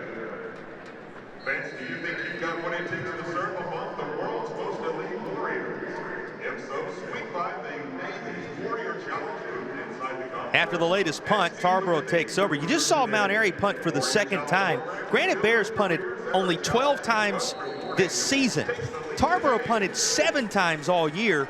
They have punted 3 times in this state championship football game. Maybe that statistic more than any other speaking to just how effective the defenses have been in this state championship environment, forcing the other team to do something that has been a rarity throughout the course of the year. Yeah, you don't even think about it. You know, I mean, they're scoring, they're grinding, they're moving the football, they're putting up 50 and 40 and 60 and 77 points throughout the course of the year. And so here we now in the state championship where you have 2 stingy, stout defenses that are refusing to give up an inch.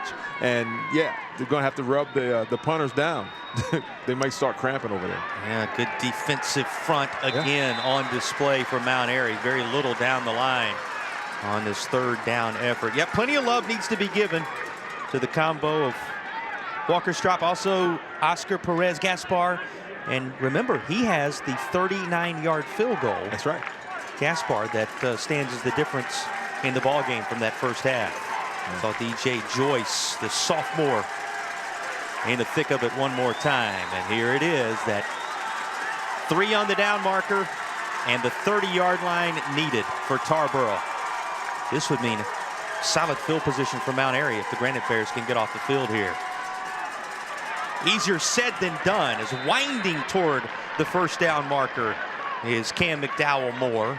It's going to be about 1.5 yards shy, and 4th down is coming. You know, something, maybe a little adjustment that, you know, is made by Mount Airy there is I noticed the defensive line, they're maybe about 0.5 yard back off that offensive line. It gives them an opportunity to see kind of all the crossing and see what's going on with your offensive linemen so they can then attack the proper, you know, wherever the pressure's coming from. So that may be an interesting wrinkle that Mount Airy made at halftime. And enough of a gain from McDowell Moore that the offense does stay out there in 4th and short.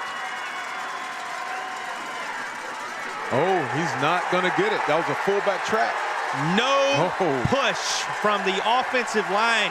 You know, that was the point of emphasis for Coach Jeff Craddock as he was going off and visited with Evan. He said, we have got to be more solid on the line of scrimmage offensively. Well, it's been that defensive dominance, and his reaction tells the tale. How about that play, Evan?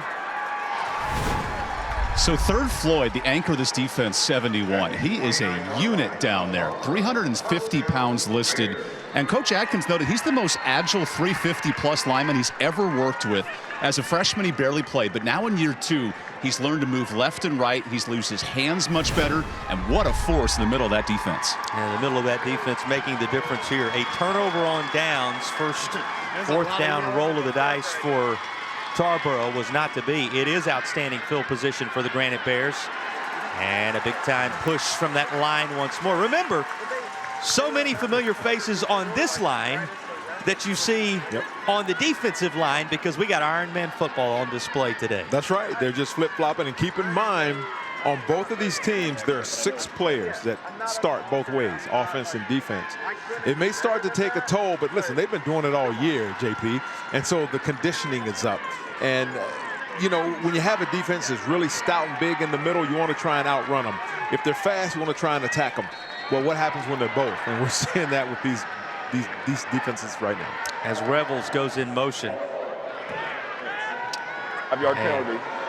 Second down. A penalty flag is dropped for a false start. Let's give the offensive line a little bit of praise as well. Spencer Baldwin, Landon Cox, J.D. Harper, Jordan Hill, Anderson DeVore. That group trying to make space. As you see a number of them filling up your screen, there is Landon Cox trying to make space for the Mount Airy rushing attack. Field goal missed at the end of the half.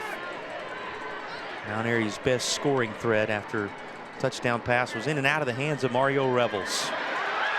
This time trying to cap the drive in the 3rd quarter with points.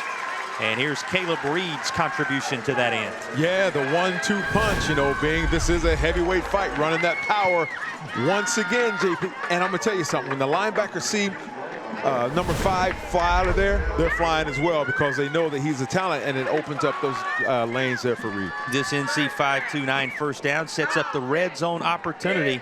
Talk it out, NC red zone. Start the conversation. Stop underage drinking.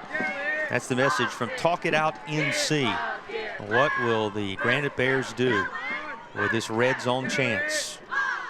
A loaded backfield. And whistles followed by flags before the first down play.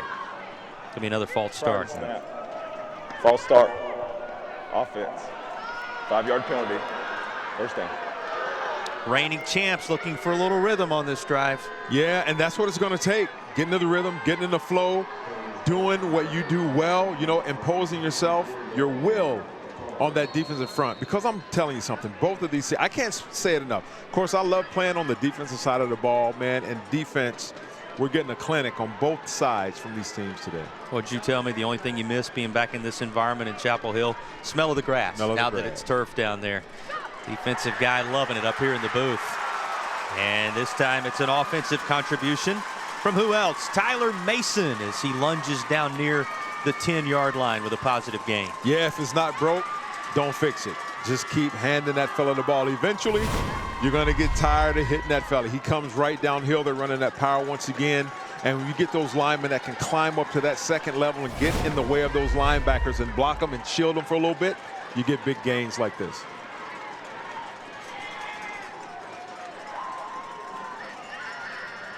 Second down and short from just outside the 10. 4.5. That's what we're about to cross over remaining in the third quarter. And a little bit of trouble at the outset of this, and plenty of penetration from that Tarboro defensive front. Very little there. Third down coming. Yeah, you know, just getting that penetration, and if you can get a step or a yard into that backfield, you can disrupt those guys that are pulling and, you know, disrupt the timing. So much of this is on timing. And if you can disrupt that a little bit, it throws you off.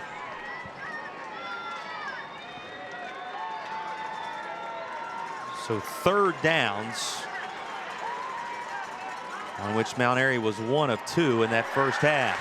Going to convert here for more than just a third down conversion. He carries it into the end zone, a Tyler Mason touchdown.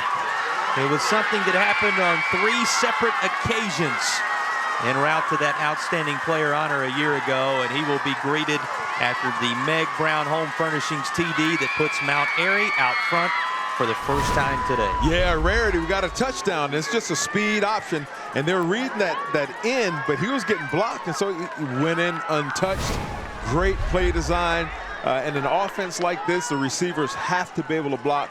They're able to do that without holding the defender, so great job, great play call by the Granite Bears. Obviously a nod to the fact that he rushed for all 3 touchdowns in the championship win of the 20-7 variety a season ago, and he has the first score touchdown-wise on either side. Touchdown Tyler Mason, Mount Airy out front. Don't pay those high credit card rates for your holiday gifts. Dazzle her with diamonds and pay no interest for up to 24 months on your purchase at Windsor Jewelers. Saturday, December 9th, shop interest-free on all in-stock loose diamonds and diamond jewelry. Only at Windsor Jewelers. From coast to coast, from the Great Lakes to the Gulf, at Spectrum Reach, we make local businesses big and big brands look local. We help businesses grow with the best content, insights, products, and people. We are proud to partner with businesses in your neighborhood, like this one. Smithfield's Chicken and Barbecue. Break away from the everyday to Smithfield's Chicken and Barbecue. Welcome to Spectrum Reach. Let us show you around the neighborhood. Don't pay those high credit card rates for your holiday gifts. Dazzle her with diamonds and pay no interest for up to 24 months on your purchase at Windsor Jewelers. Saturday, December 9th, shop interest-free on all in-stock loose diamonds and diamond jewelry. Only at Windsor Jewelers.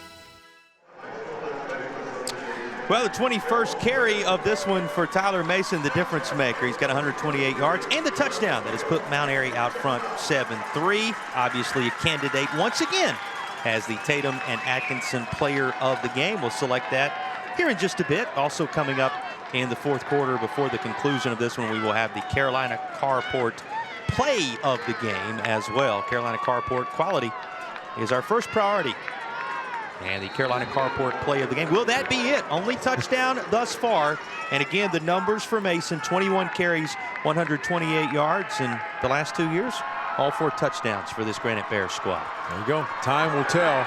Those, you know, they do what they do well. And, you know, if it's not broken, don't fix it. High and end over end.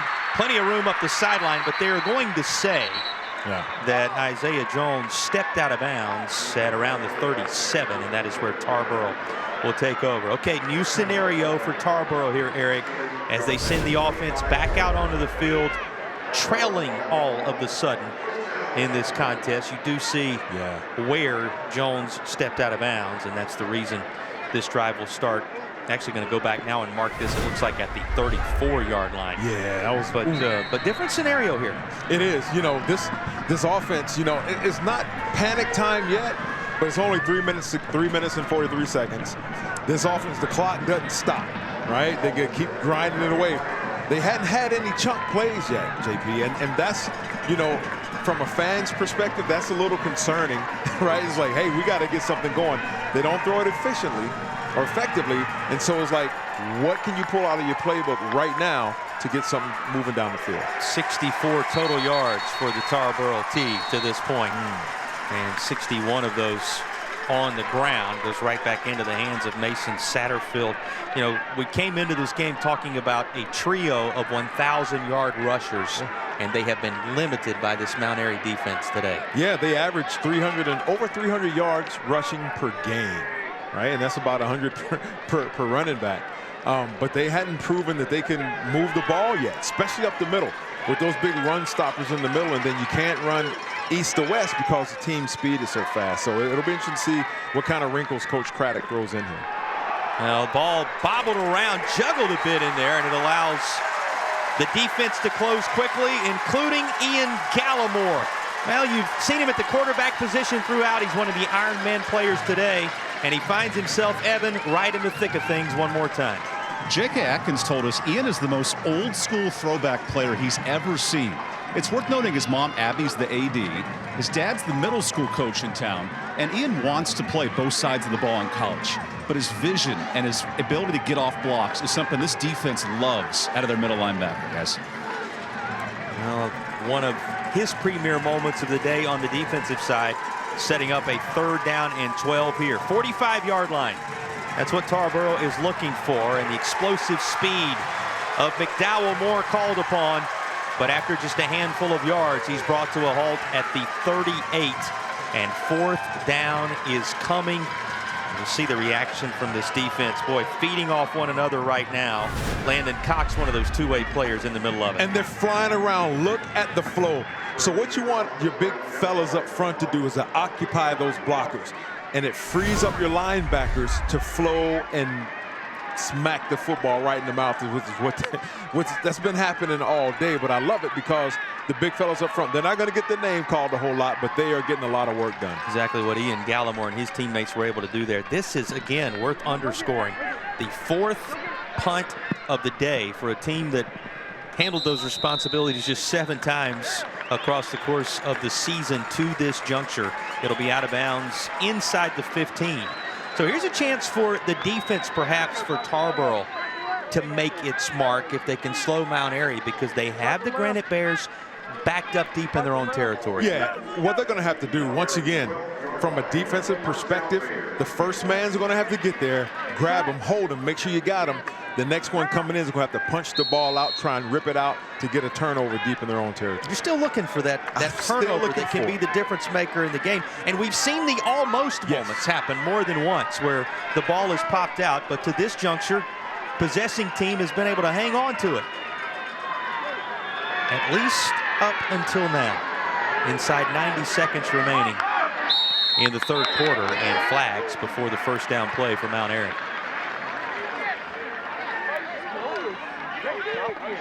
Prior to the snap, start, offense, 5-yard penalty, A little closer to the shadow of that goal line for the Granite Bears now.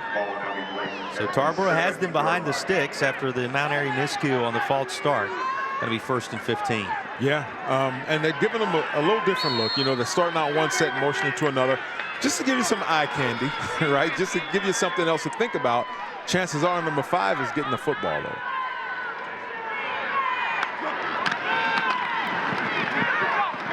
Going to be hit pretty quickly.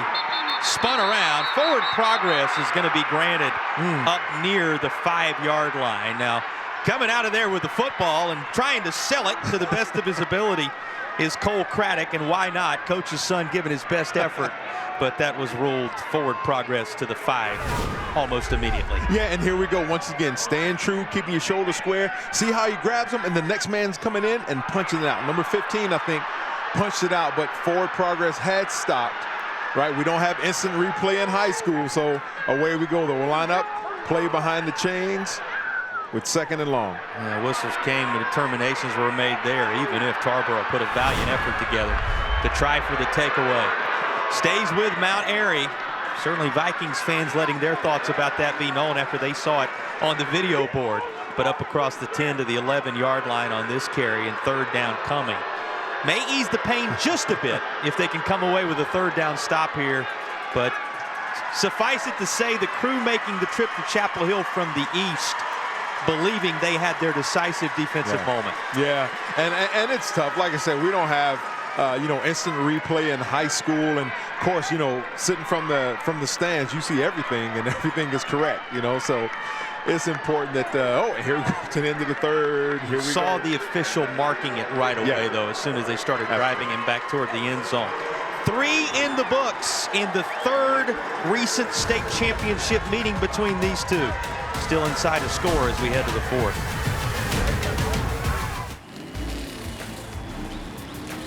Robert, go for more. Hey!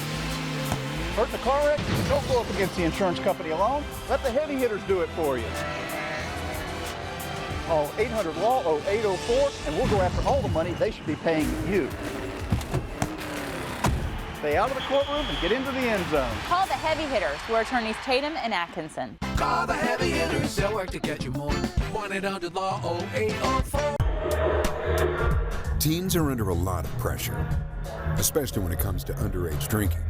They may not say a word, but as a parent, you can see the signs.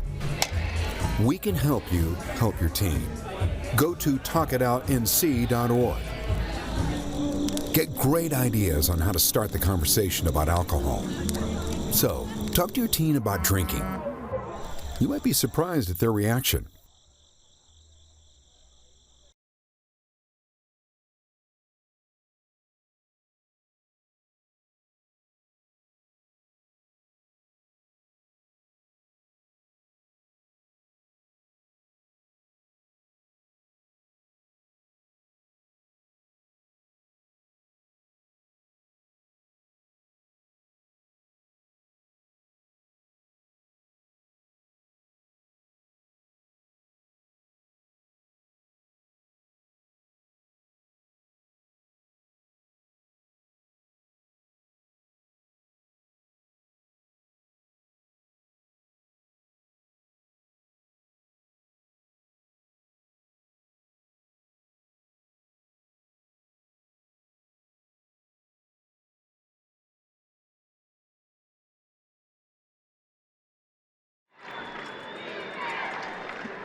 We welcome you back to Chapel Hill with our West Shore home stats through 3 quarters of action between these two budding rivals in the rematch. And how about the opening stanza of the fourth? All kind of room for Mario Rebels, and he will take it the distance to extend Mount Airy's lead. Looked like he was running out of fuel at the very end of that, Eric, but had enough to cross over for the touchdown.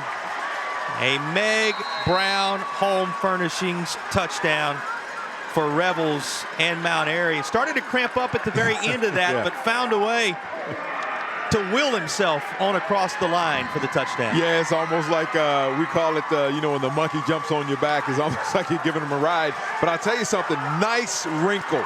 You get the flow, it looks like it was like an inside trap or a reverse zone or something like that, where you get the flow going one direction and you hit them with that counter coming back. We used to call it 21 trap or 21 counter, and it works every time because the flow, you have that eye candy. You see everybody, and these are the things where you set up in the first quarter, in the first half, JP. You get the flow going, the defense gets some success, and then you hit them with that counter coming right back. Boy, talk about drawing up the opening play of the final period to set the tone for the remainder. He's going to need a little help to work his way to the sideline, but Mario Rebels with the highlight play of the day, an 89-yard touchdown run. Mario Rebels, as we check in for a little more on this young man with Evan. Think back to the first game of the season. Mario Rebels scored an 80-yard explosive touchdown, and J.K. Atkins noted his next-level burst is outstanding.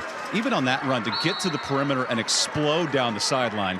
Now, the hammy may have cost him there at the end of the run, but his next-level speed is a difference maker, and Coach Atkins wants to get him the ball more to let Mario explode. Well, and it speaks to the fact, Eric, thank you, Evan, that he was not caught, even though he had to pull up toward the end of things. Still had enough juice to work his way in. The extra point is true. and a 14-3 lead for a Mount Airy team trying to go back-to-back for the first time in program history. Here is the 89-yard rush for Mario Rebels. Yeah, it's just that counter play, JP. And who are they following? Tyler Mason. They see him go out for like a speed option, and he's going just boop, right on the inside and hits with that counter, but you have all the flow going one side, and they hit him coming back. Great play by that young fella. And yeah, he probably saw the limit about 15 yards out and still just kind of coasted in. So that's a lot of speed. It's worth keeping in mind that happened right after Tarboro had come very close to forcing the turnover at the end of the third. Recovered perhaps in the end zone. Had they been able to punch it out a little quicker, had the forward progress not been awarded, that would have been a Tarboro touchdown. Yeah. They were just about to perhaps get off the field and force a punt with decent field position. It was at that moment that Mario Rebels broke loose on a tremendous play call from J.K. Atkins and his staff. Just like that, a little breathing room for Mount Airy as we prepare for the Smithfield's Chicken and Barbecue kickoff. Break away from every day with Smithfield's Chicken and Barbecue. That's a challenge. And after the breakaway speed that was on display from Mario Rebels, foot into it, we'll send it back over to Tarboro. Return coming for Isaiah Jones, and he's going to be wrestled down at around the 15-yard line. We'll see exactly where they spot this, but Eric, it is go time now for the Vikings of Tarboro as momentum is squarely on that Mount Airy sideline. Yeah, it has to be. You know, it's not panic time yet, but it's getting really, really close to it because of the type of offense that they run, and that clock continues to flow. They're going to have to put something together right here, right now, get a score on the board, see the ball cross the end zone. But time is of the essence right now for Tarboro.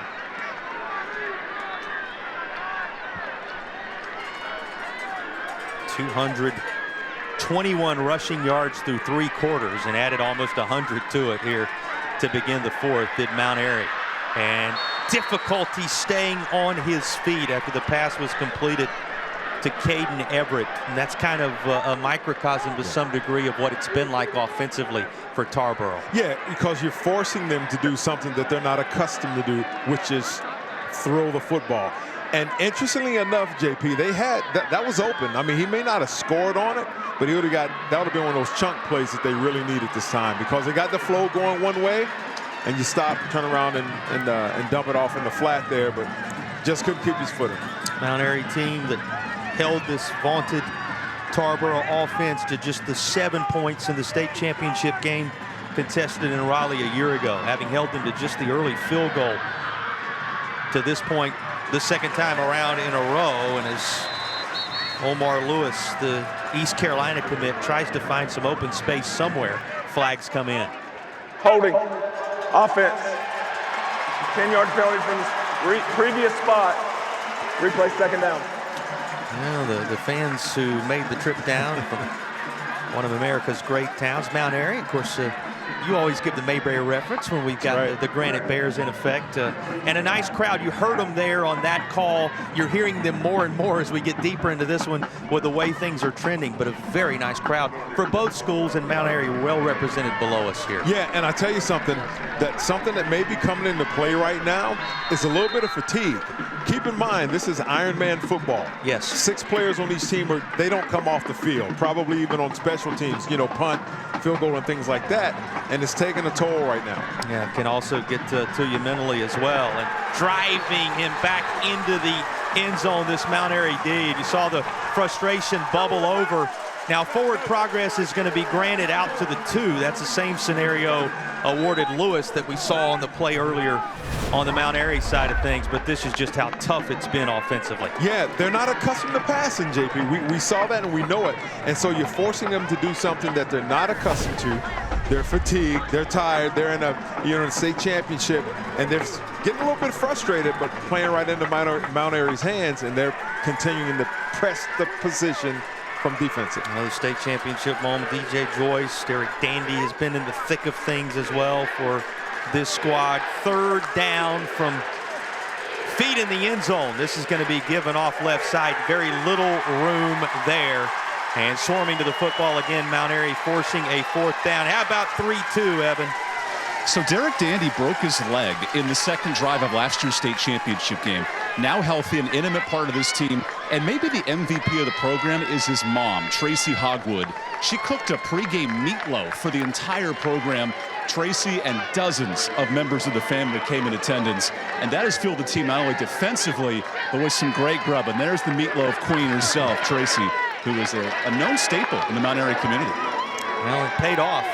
If they continue to make it a habit to get here year after year, as Mount Airy has done in the last couple, got to keep that a part of the tradition and a part of the routine. Another Tarboro punt, this from the end zone, and they'll walk this up to just beyond the 30-yard line. Great field position coming for a Mount Airy Granite Bears squad surging into the 4th quarter, looking to extend the lead.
With 8:50 to play, Mount Airy taking back over at the 32-yard line.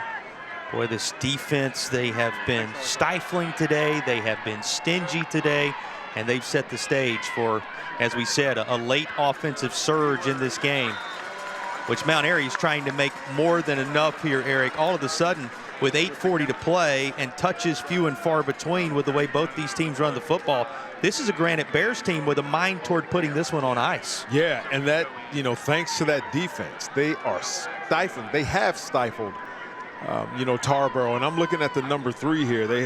Tarboro has 3 first downs. They scored 3 points, 3 passes, 3 pass attempts, 3 fumbles, but none of them lost. That's something that's kind of special from this defense right now from Mount Airy.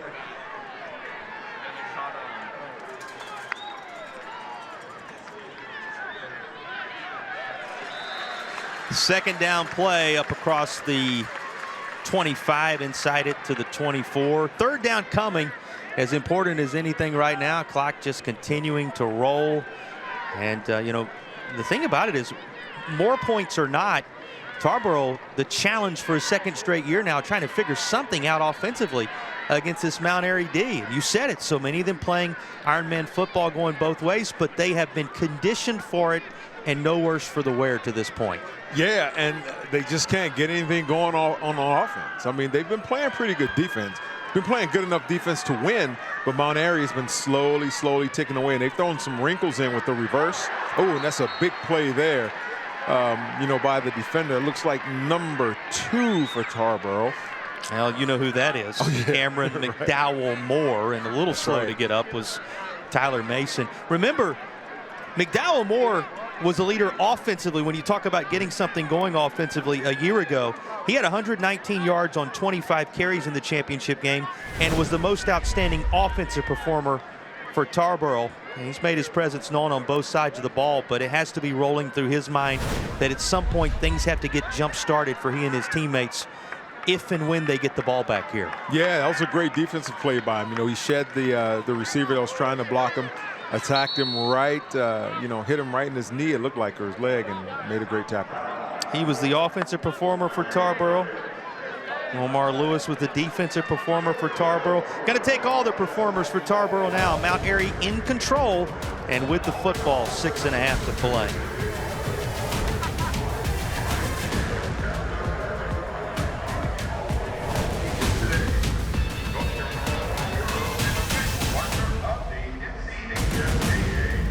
Helping you is what they do best.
Working our way back into action with 6:33 to play. Mount Airy up 14-3, facing a 4th down from just inside the 30-yard line. But old Mo, as you so often discuss, on the side of the guys wearing that trademark blue for Mount Airy, and Ian Gallimore, senior leader on both sides of the football, back out there clapping those hands as he's going to roll out a rare pass for Mount Airy, and it is executed well. We talked about a microcosm of how tough it's been at times on that last drive for Tarboro. Just that offensively for Mount Airy of late here. Who else? Mario Rebels, the target, and Ian Gallimore connects with him. Move the chains. A Granite Bears first down. Yeah, Coach Atkins said that he needed to get the ball into Rebels' hands a little bit more. But once again, you see, you know, they're giving that play action fake right up the middle, to Mason. And just a little naked boot rollout, hits him, gets the first down, keeps the drive alive. And just the second connection of that variety on the day. And it may serve as one of the key moments. You know, you talk about a moment where the dagger is delivered, and certainly Mount Airy looking for that here. A 4th down, it looked like Tarboro was about to get the football back, and what does Mount Airy do? Show its ability to do good work through the skies as well. Yeah, and they are on schedule. It's 2nd down and 1, and yeah, it's just about done. I mean, they are, you know, you see the linemen out there, one of them's kind of like dancing and showing off and say, hey, Mom, look at me. And they're loose, they're playing, they're excited, and they can smell and taste victory because it's right there. A lot of football left, but everything's certainly trending Mount Airy right now, and more points going to make it an even tougher hill for Tarboro to climb. Here's the pitch as Mason works through traffic. A flag is down, gives us a chance to check in with Evan. Offensive line as a penalty there gives a first down. This offensive line's averaging 6 yards a rush in the second half. And the center, Landon Cox, he may be undersized, but J.K. Atkins has noted he's the most intelligent blocker he's ever seen on the offensive line. And this unit's ability, Eric can speak to this.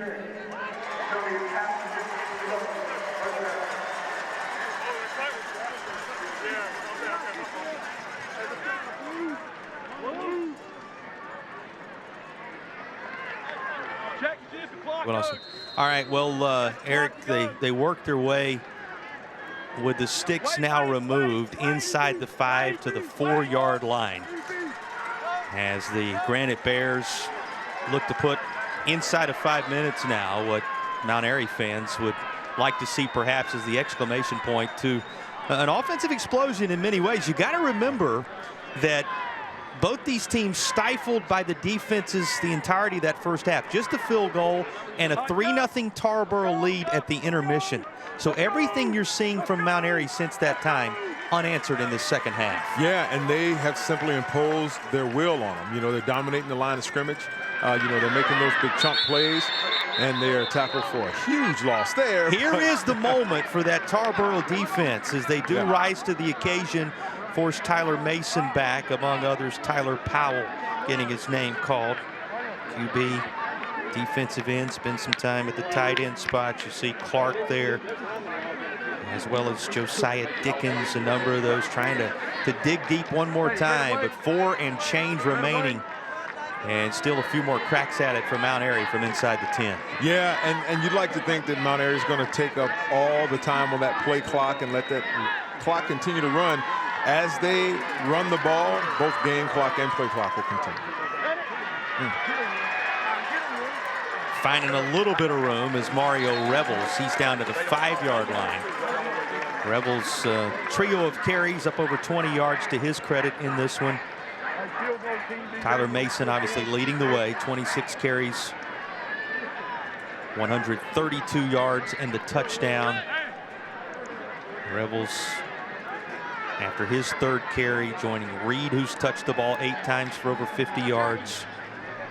Martin, who carried it 4 times for 11 fairly early, and Gallimore, who's picked his spots on 5 different occasions to make a contribution with his legs, and had the pass of the day as well, and most recently a toss that set up this goal-to-go scenario, and ahead of the 3rd down play, timeout being called for with 2:59 to go. A lot of football left, but again, you got to love the spot that the Granite Bears are in right now, and Coach Craddock calling his team over as well, as time is running a little thin for Tarboro. Yeah, I mean, he has 3 timeouts, and you want to start thinking clock management, but you first need to make a stop here on Mount Airy. Either, you know, first man hold, next man come in and try and strip so you can get a scoop and score, and at least get the football back, because with just under 3 minutes to go, time is of the essence. Well, take us inside the huddle right now as J.K. Atkins tries to will his team to take advantage of one more chance to create some separation for the final 3 minutes. Yeah, he's letting them know, hey, fellas, this is 4-down territory. We have 2 more downs to get 5 yards, half and half, whatever it's going to be. But chances are you're going to give it to your bell cow, right? That's number 5 in Mason, and try and drive it down, because worst case scenario, if they don't get it, Tarboro's going to have to drive 90-something yards to try and score in 3 minutes. And then do it all over again. And do it again, that's right. Here is the 3rd down and goal play. Gallimore to Tyler Mason, and he is down to the 4-yard line. 4th and goal coming, and more precious seconds rolling off that 4th quarter game clock. Yeah. If you're Coach Craddock, you may want to start thinking about, you know, maybe stopping that clock and make them run the play, because you will get the ball back if they don't score here. But once again, it's 6 one hand, half a dozen in the other. What do you do? Yeah, you've got to have a score and then a stop and something else on the backside of that. As you begin to see it sink in to some degree on the fans below. Should say before the day completely passes us by, boy, these communities represent themselves very well once more here on this Saturday afternoon in Chapel Hill. Much to be proud of on what have been championship seasons in the East and the West. And now the crew out of the West calling timeout with 2:11 left on the game clock. Yeah, and I tell you something, JB, it's tough. You know, if you're Mount Airy, you're thinking like, man, we are 2 minutes and 11 seconds away from a championship. If you're Tarboro, you're thinking, man, all this hard work, you know, it's tough. But it is starting to sink in a little bit. You got to think about it. You know, you're telling your kids right now, listen, you play hard, but play between the whistles. Make sure we keep our composure. First man hold, next man try and strip, get the ball back, because it's rinse and repeat if you can do that. Yeah, we talk about these two communities for a little more on a Mount Airy team trying to go back-to-back for the first time as champions in the sport of football, and the community at large and its love for athletics. Let's check in with Evan. Mount Airy is an interesting sports town. Championships in golf, tennis, and now possibly back-to-back in football. And J.K. Atkins described this town like the city of Boston. You love the Celtics, you love the Patriots, you love the Bruins, and he said in Mount Airy, they're just crazy about sports in the Mount Airy town, and we believe this is one of the towns in North Carolina, so he wanted to show it with his team's performance today.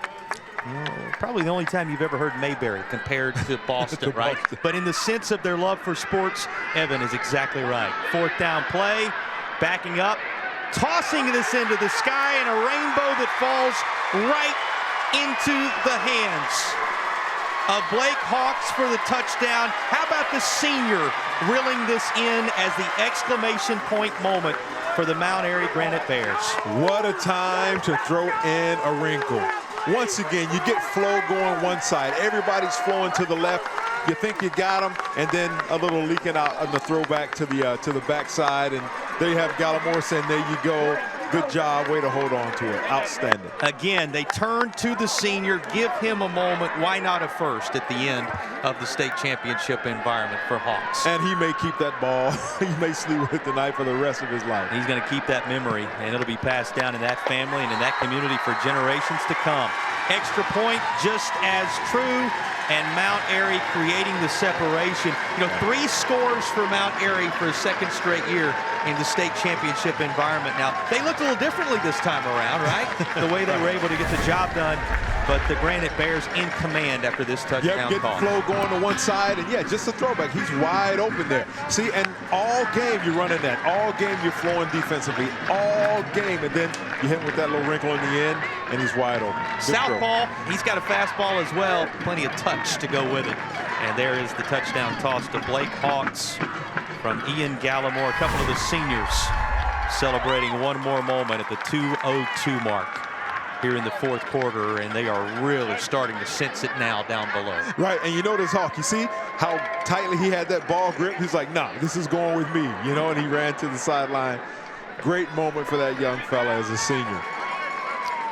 Blake Hawks listed as both a wide receiver and a defensive back as a free safety on this squad, and 6'2", 175-pound senior with his moment from the state championship. Set to return it is Mason Satterfield.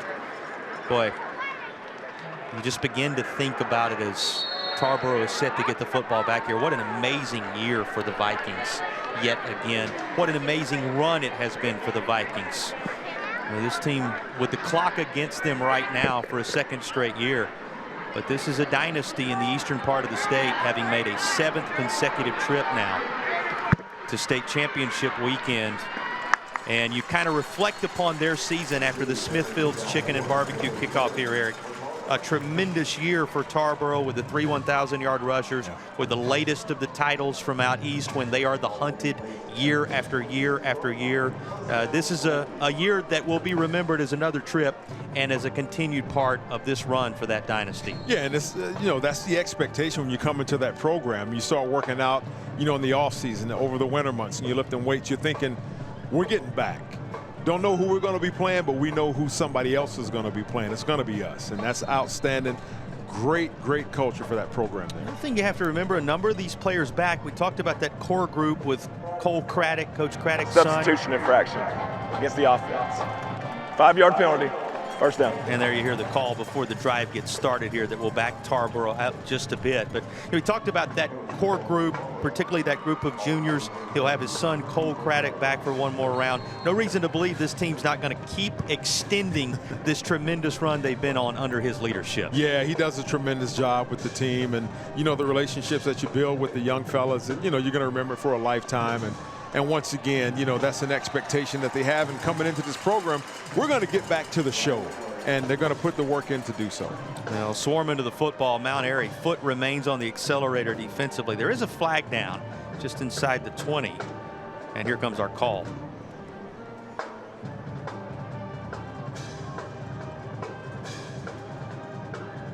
Well, it looks like it's going to take one more minute for them to sort this motion penalty out. Here it is.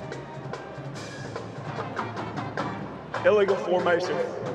5 in the backfield against the offense. 5-yard penalty. Replay first down. Just a point at which it's getting a little tougher for Tarboro now, knowing kind of where things are trending in this final 2 minutes. But you know, this is a team just to kind of put a little bit of a bow in many ways on what's another highly respected and tremendous campaign.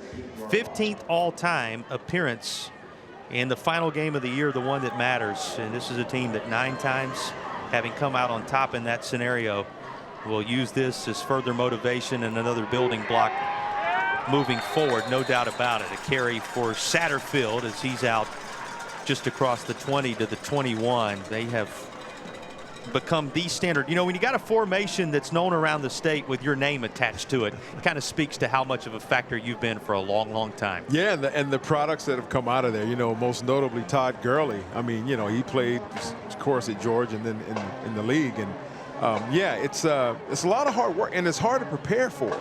Right, you have to reestablish the line of scrimmage, and you know now they're throwing the ball. They're not accustomed to throwing the ball, and so you're having a pass block, which is much different than smash mouth. You know what I mean? So DJ Joyce going to celebrate with Derek Dandy as they were the tandem on the scene. Remember, it was Joyce came through on a punt formation, had a kick block that set up a key scenario in last year's game, and he may very well have been the player to put the finishing touches defensively on this one. You know, Steve Mann does such a great job overseeing the Sinclair Championships, making sure local sports are covered, not just here in North Carolina, but around the country. He came into the booth when we had the headsets off in one of the breaks earlier, and he said, you know, we do that whole player of the game thing. He said, this is one of those days where the players, a bunch of players, it's this entire defensive group for Mount Airy. They have been impressive from start to finish today, and for a second straight year, Eric. They've been smothering. I mean, to hold Tarboro, who averages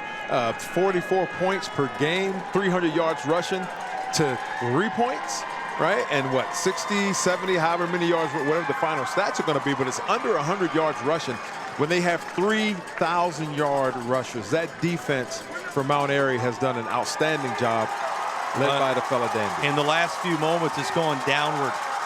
The total at 48 rushing, 58 total right now after the work of this defense. And they are watching as the seconds roll off of this fourth quarter game clock. And Mount Airy now knowing that what they have worked for all year long, back-to-back championships for the first time in the history of that community and this program, is on the horizon. And you see the numbers for the Mount Airy D. Our crew doing a tremendous job showing you just how anemic things were offensively simply because of Mount Airy's effort defensively. You tip your cap to their overall effort in this one. One more toss out in the direction of McDowell Moore. And the final seconds are going to roll off the game clock. And the mission is accomplished for the Granite Bears of Mount Airy. Back-to-back championships in Class A. It's Mount Airy staying on top of the mountain in 1A. Congratulations, Coach. Well, we had the big question answered, JP. Round 3, what's going to happen? They held them to 3 points, right? And they did a fantastic job. Congrats to Coach Craddock and Tarboro. They did a great job in being here. We talked about that culture, but hats off to Mount Airy. Looked a lot like round 2, Eric. The surroundings were baby blue and not that NC State Wolfpack red. But despite the location change, this was kind of a mirror image in many ways of what Mount Airy was able to do a year ago. Yeah, defense wins championships. If they can't score, they can't move the ball, you put yourself in a better position to win. So congrats to that defense, stifling defense. Love Dandy. You know, they had a dandy game, if I do say so myself. Gallimore, those fellas flying around, imposed their will, reestablished the line of scrimmage, and won this game. Well, it's the crew out of Northwest 1A, the champions in Class A. Principal Jason Dorsett and company celebrating now, as is J.K. Atkins, the victorious head coach in the championship environment, standing by with Evan. Thanks, guys. You've noted enjoying the view from the mountaintop. How does it look now as a two-time state champion? I'm so happy for our guys and our community. You know, we never flinched. You know, I mean, it didn't look good in the first half, but we just stayed the course and we just kept swinging. And we made some big plays when it mattered. And it was a wonderful, wonderful experience. Describe the impact of Mario Revels and his explosive plays in that second half. Mario is such a good kid, and he's a tremendous football player. Mario's a guy, for the last 2 years, I don't feel like I've done a real good job of getting him the football because he is such a good playmaker. But he's so unselfish. He gives himself up on defense and blocks well for our guys. And to see him go out there and play like he did and have some opportunities to do some things, you know, he was a game changer. What does it mean for your defense to hold Tarboro under 60 total yards? Our defensive staff is phenomenal. our defensive players are even better. When you put that combination together, good things happen. Congratulations on the back-to-back state titles. We appreciate you. Thank you. That's head coach J.K. Atkins, a victorious Mount Airy. And when we come back, trophies and celebrations here in Chapel Hill.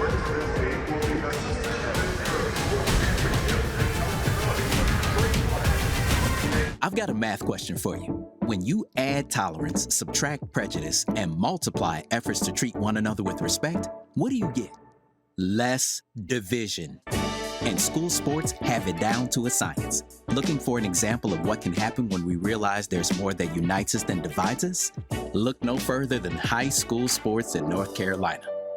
This message presented by the North Carolina High School Athletic Association and the North Carolina Athletic Directors Association.